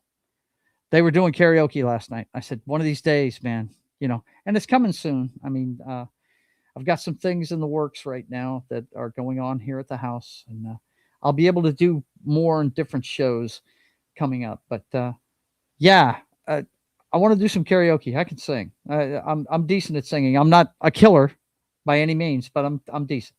Fieldy's waving at us. Get back to work, Fieldy. You got homework to do. Vince says, haven't seen a single episode of Game of Thrones or House of the Dragons. Well, anyone that's seen House of the Dragons will tell you that Millie Alcock's version of the Targaryen woman in it is better than the older girl that plays her. She played her as a young girl, and the other one's the adult one. Let's see. Dune Part 3 comes out on December 18th, same day as Avengers Doomsday, but I think if they move it to the 11th, they get a week of IMAX before Dune. Dune is contracted for 3 weeks of IMAX showings exclusively. That's why they're moving it. They're trying to get at least a week of the IMAX stuff. Martin says, I like Superman, and I'm going to watch Supergirl in cinemas. I'm going to see it too. But this trailer seriously makes me think it's going to be another Superman. And it's not what I'm looking for in my Supergirl movie. Supergirl's a great character on her own. She doesn't need all this other bullshit in it. She doesn't need the dog. She doesn't need Lobo. I think all of this would be fine if we had a decent fucking villain. What's with the fucking gimp that she's up against, man? That's shooting the dog and shit. It's like, okay, I've heard people say so many times, Vince Lobo. Yeah, I mean, he's going to get his own movie off of this. We know this, guys. We know this. But let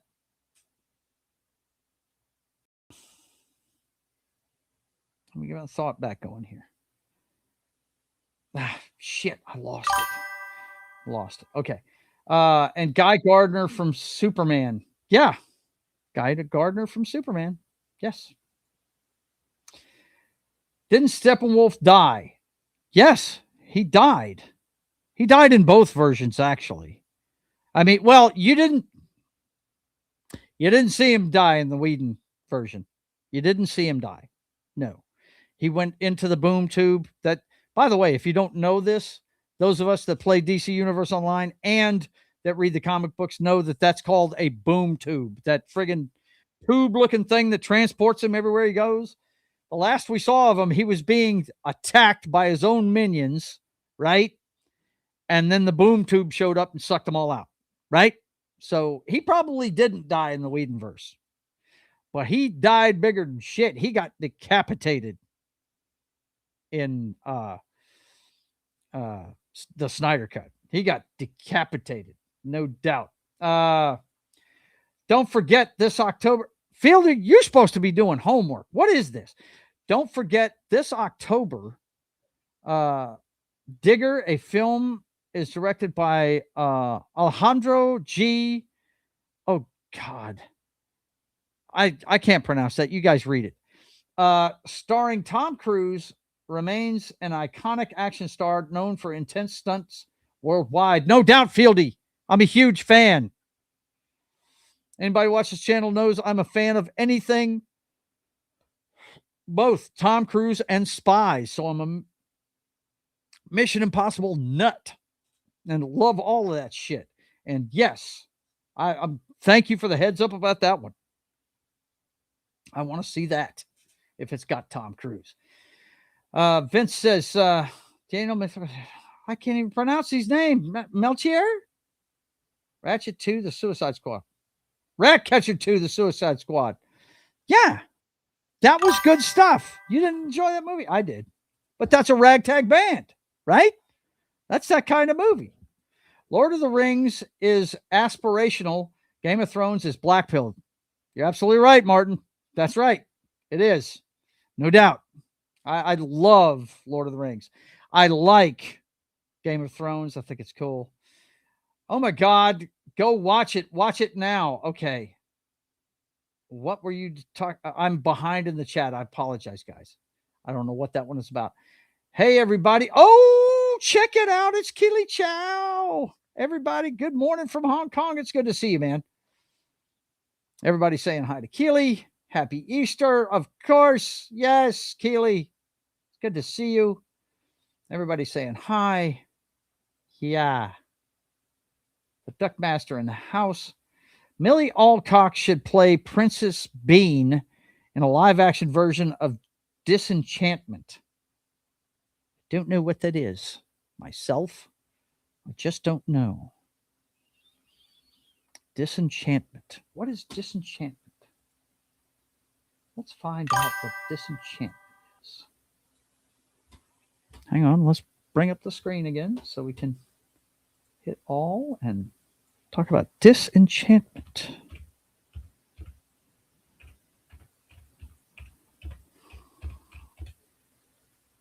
Oh, why is it not typing?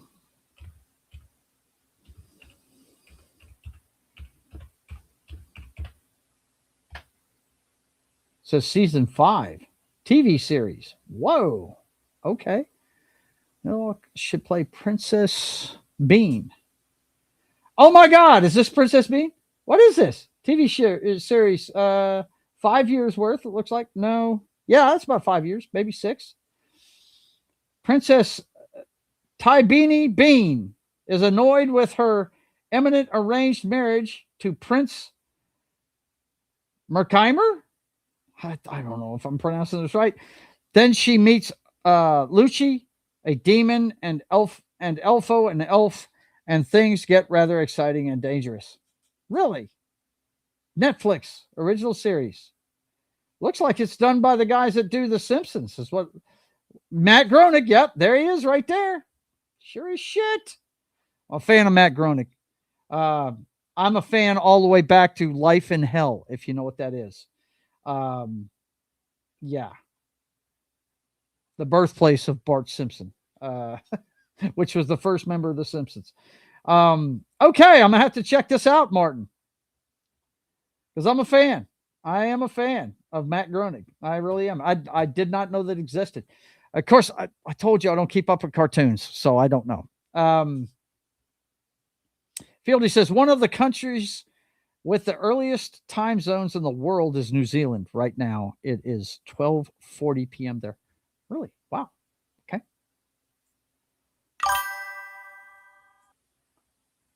Try it like this. Iñárritu. Okay, there you go. Iñárritu. Danielle Machir, hello nurse. Oh no. Take it easy, Martin. I enjoyed Danielle. Watch it now. Batman, the animated series. I'm planning on it. And look. Hand check for Keely Chow. Hand check.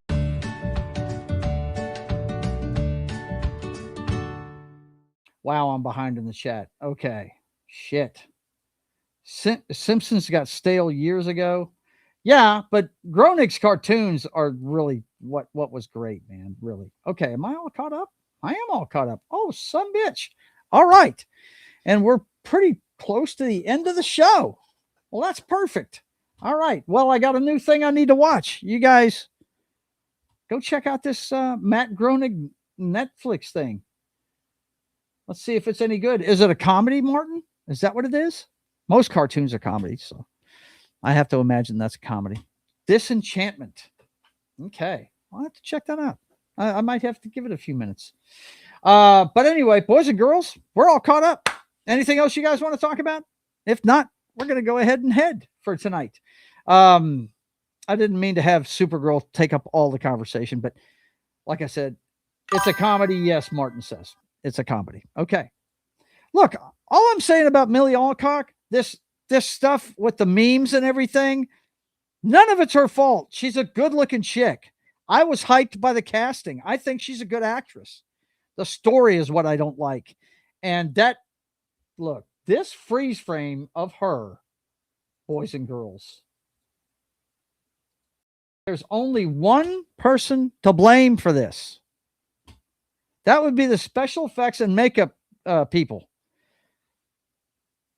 And you know how this goes. When you're looking at a trailer, okay? When you're looking at a trailer, you're looking at it without the polishing. You're looking at a lot of this stuff without the polishing. So hopefully they're going to polish it. You know what I mean? Let's see. Keely says, thanks for a great show. I agree. Hello, nurse. And my God, hand check. Good Lord, Keely.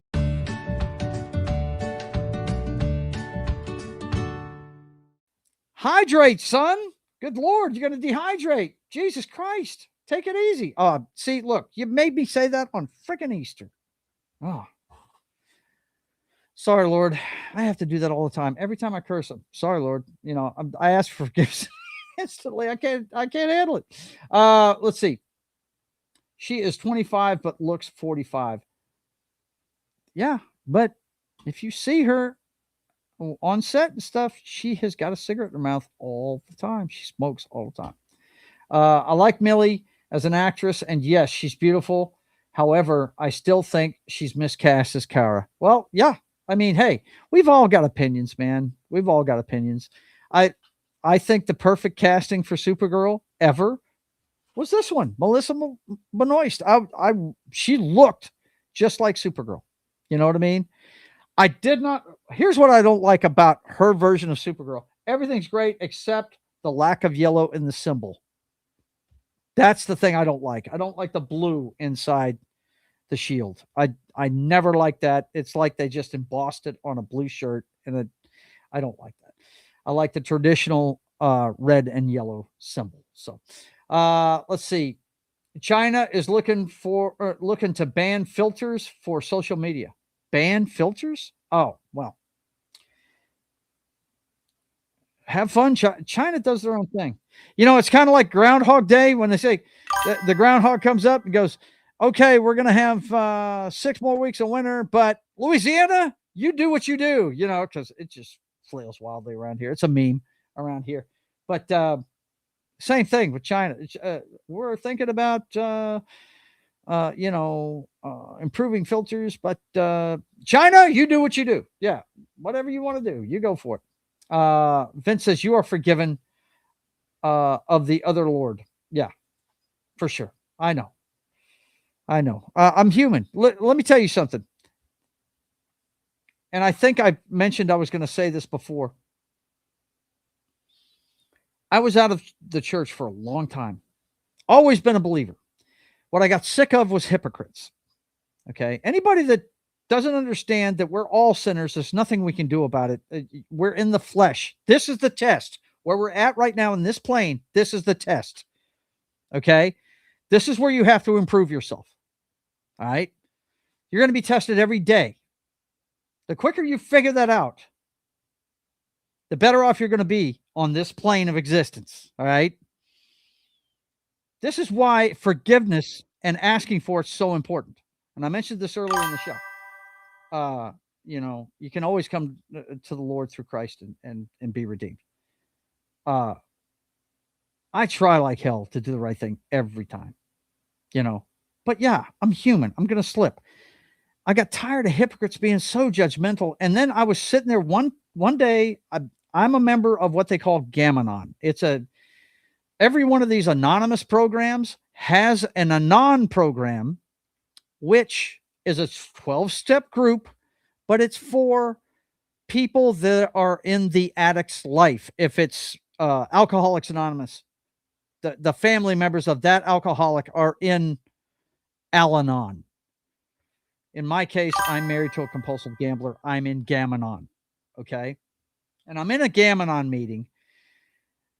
And I happen to be in there with a pastor from a church from south of us. And I told her why I wasn't going to church, that I was a believer, but I wasn't going to church. And she said, you know what? I've heard that a lot, but one thing you're forgetting is you are denying people that need to hear your perspective, your voice.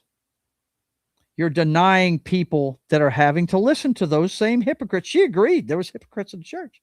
She said, but you're denying the people that are hearing these hypocrites and may be driven away just like you were. You're denying them your voice and your experience. When she said that to me, I was like, you know what? Yeah, I need to get back to church so people can think my thoughts. And when I got back to church, the pastor of the church and his son, who didn't even know me, but he had heard about me through his father, said, yeah, we need you, man. We need you here. Of course, they're always recruiting. The pastors are always recruiting, but they really were happy I was back in church. because I was an active member at one point. Let's see. Yes, Melissa is the greatest. My second place is Sasha. Hello, nurse. Yeah. I've said I think the character was the best through her. Just saying, if the U.S. did that, a lot of hot girls will suddenly lose many supporters. Yeah. And what's funny is you and I, those of us that are clued into it, can see it. We can see it from a mile away, right? We can see it. We know when a chick's using a filter. Half of these thoughts on friggin' X and YouTube and all that shit, they use tons of filters. The Lord forgives my cursing. He knows I do it to provoke awakenings. There you go. Very good, Martin. I like that one. That's cool. I thought you were a believer because you are a Monkeys? Okay, Vince. A Monkeys. You mean a Monkeys fan? Is that what you're talking about? Oh my God. Keely, get some water. Hand check.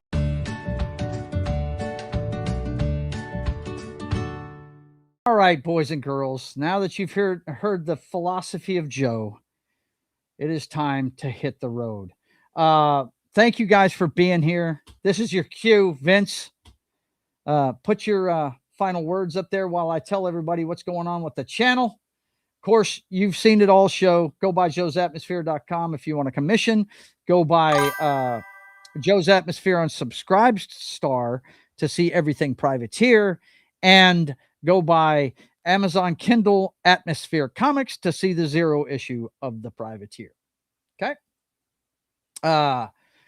Next up on my channel.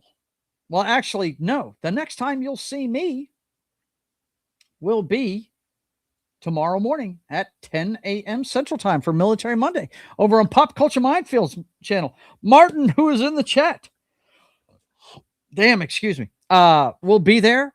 Gary will be hosting, and his lady Anima will be there, and hopefully Pope. I believe, let me check my messages over here. I know they told me what was going on. I think in the, was it the Facebook one or the X one? I think it was the X one. Let me check my chat. I believe it's Path to Glory we're doing tomorrow, right, Martin? I believe that's what it is. Let me see. Military Monday. Where is Military Monday?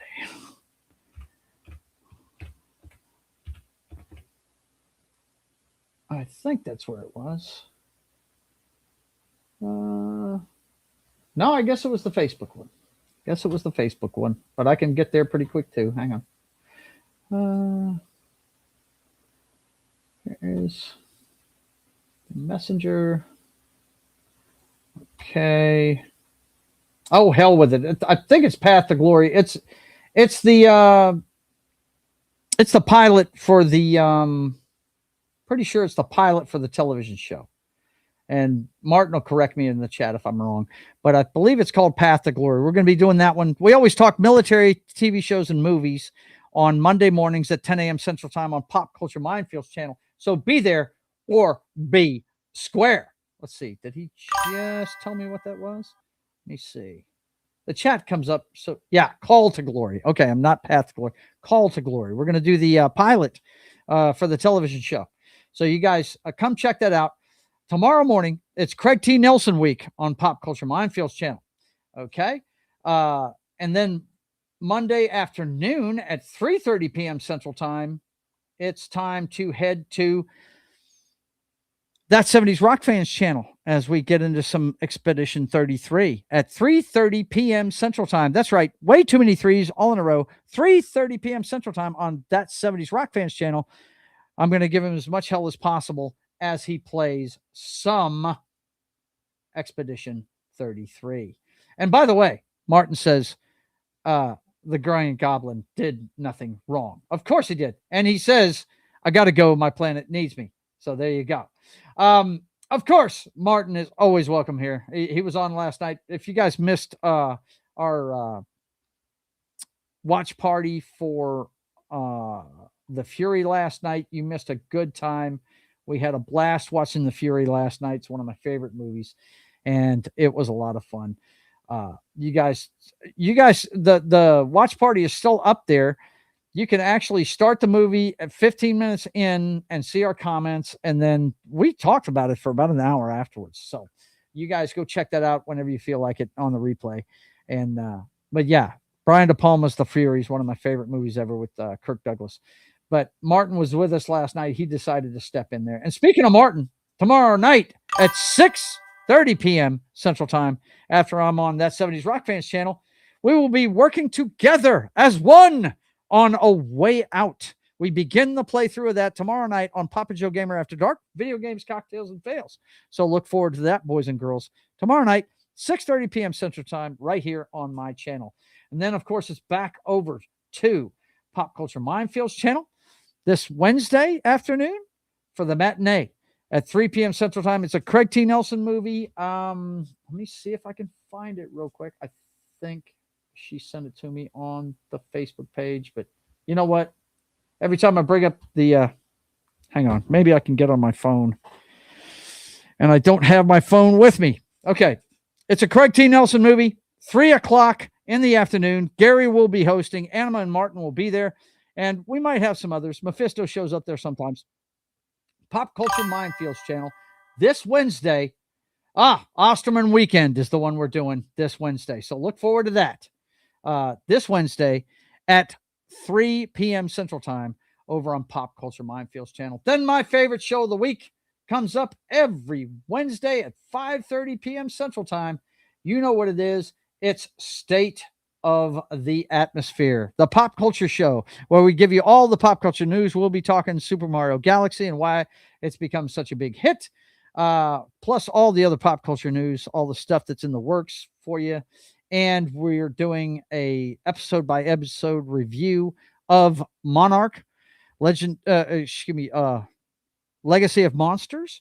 So look forward to that review, and we'll be telling you about all the movies, shows, games that are coming out, and we will check in on America's sweetheart, Sydney Sweeney. So you guys show up 5:30 p.m. Central Time. It's my favorite show we do every week. You guys come by and see us. And then, of course, on Friday, it's time for Sketching the Privateer. The story of America's pirate patriot comes alive on my iPad every week as I work on the comic book. It's starting to snowball, folks. I'm starting to work a lot more on this book. And once a couple of things happen here at the house, I may be working on it a lot more. So you guys look forward to more work on the comic book, The Privateer. It's been 20 years in the making, and now I'm finally drawing it, and you guys can see it every Friday. That's where Flyer met us. So you guys definitely come check that out every Friday at 1 p.m. Central Time for about an hour before I go to work. And then Friday at 8 p.m. Central Time, get over to Pop Culture Minefields channel for Gaming Night with John as they continue their playthrough of Baldur's Gate 3.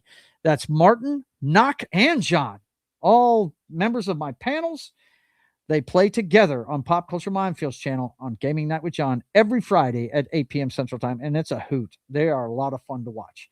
Also, don't forget, we'll be back next Sunday for another episode of Chilling at the Club. So look forward to that. Oh, wait a minute. One note I forgot. Sketching the Privateer will not be live this week. I will be skipping a week because Mama Joe is moving into an assisted living apartment. That's the change that's going on, guys. So I will be busy moving her, and there may be some shows that I can't do for a little bit. And it's mostly on other people's channels because most of the stuff I do in the evenings. But yeah, we're going to be moving her into her own apartment here pretty soon. And it's simply because we have to have somebody with her all the time now, guys. It's just, it's getting there in her life. And yeah, it's a change that my brother's coming to town this weekend. My Aunt Susan's flying in from Atlanta, and we're going to start setting up her apartment. We're able to get in there on Friday, the first day. So remember, we're going to skip it this week, and it will be back the next Friday at 1 p.m. Central Time. And that's it for this week. Also, I want to remind you, set your notification for my channel, because that's the only way you're going to see me on Living Room Late Night. I do this occasionally. I might do it tonight. If the Royal Fox has to go to work the next day, which she does tomorrow, she usually goes to bed around 10 o'clock, and I'll fire up the PS5, and it'll just be me playing a game, and I change it every time. You won't, several different games I play on this show. I'm a gamer from way back, and I've always been a PlayStation guy, and it'll just be me playing a game and the chat. No camera, none of that stuff, just me talking to the chat and playing a video game for a couple of hours. So the only way you'll see it's on is if you hit the notification bell for the channel. So definitely want to do that. Subscribe and hit your notification bell if you want to see that show. And that's it for tonight. I want to thank you guys for being here. Let's check in with the chat one more time before we get out of here. You know what Vince is going to tell you. Cheerio, guys and gals. See you next time. Stay nerdy, everybody, and have yourself a great weekend. Let's see. Martin says, you're in trouble if Anima catches you calling her lady. I'm just going to have to be in trouble because that's what I call women, period. Sorry. It's just the way it's going to be. Let's see. Anything else? Martin says, nah, Vince, Zeus was involved in monkey business. Okay. Vince says he was proven right by the second movie. Okay, cool. That thumbnail. Hello, Super. Really, dude? You're going to get some water, will you? It's ridiculous.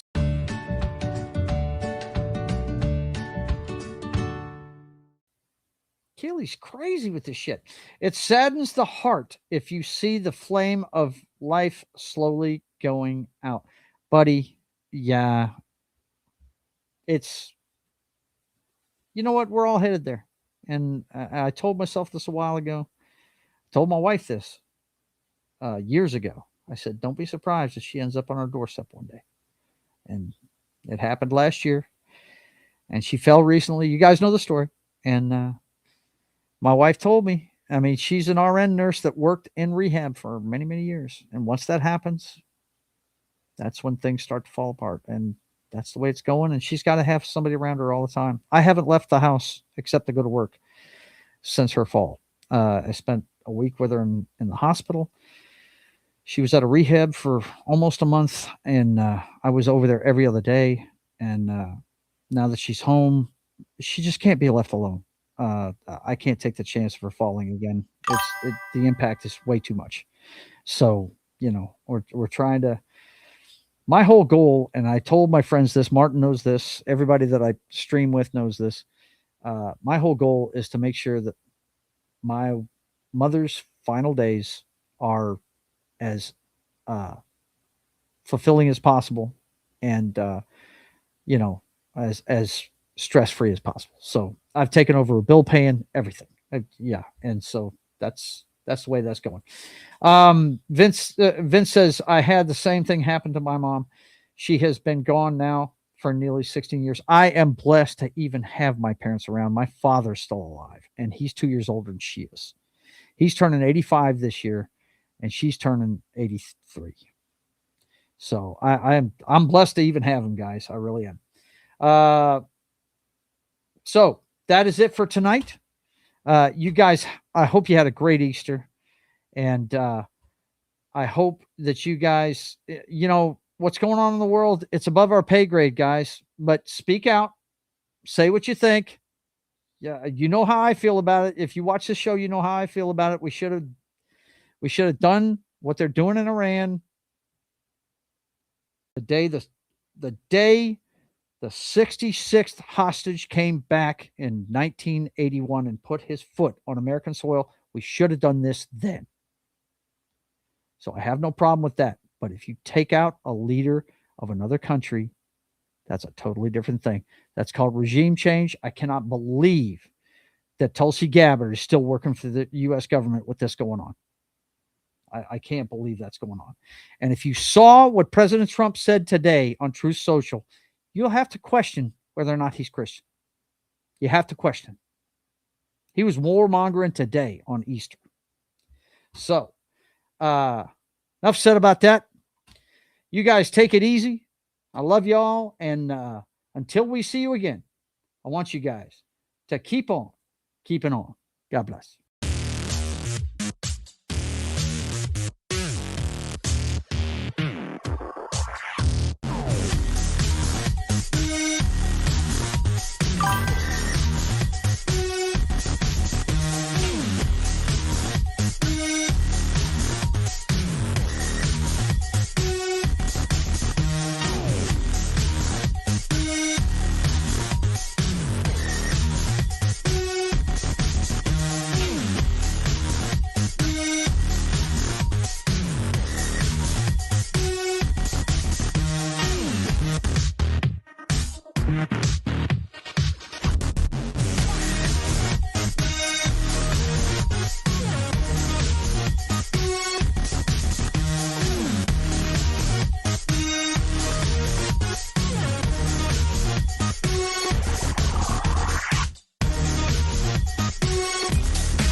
And don't forget, ladies and gents, whether you like them small, medium,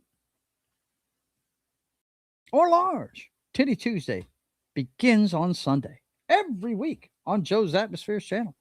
We will see you next time. Tomorrow night, 6:30. A Way Out with Martin. See ya.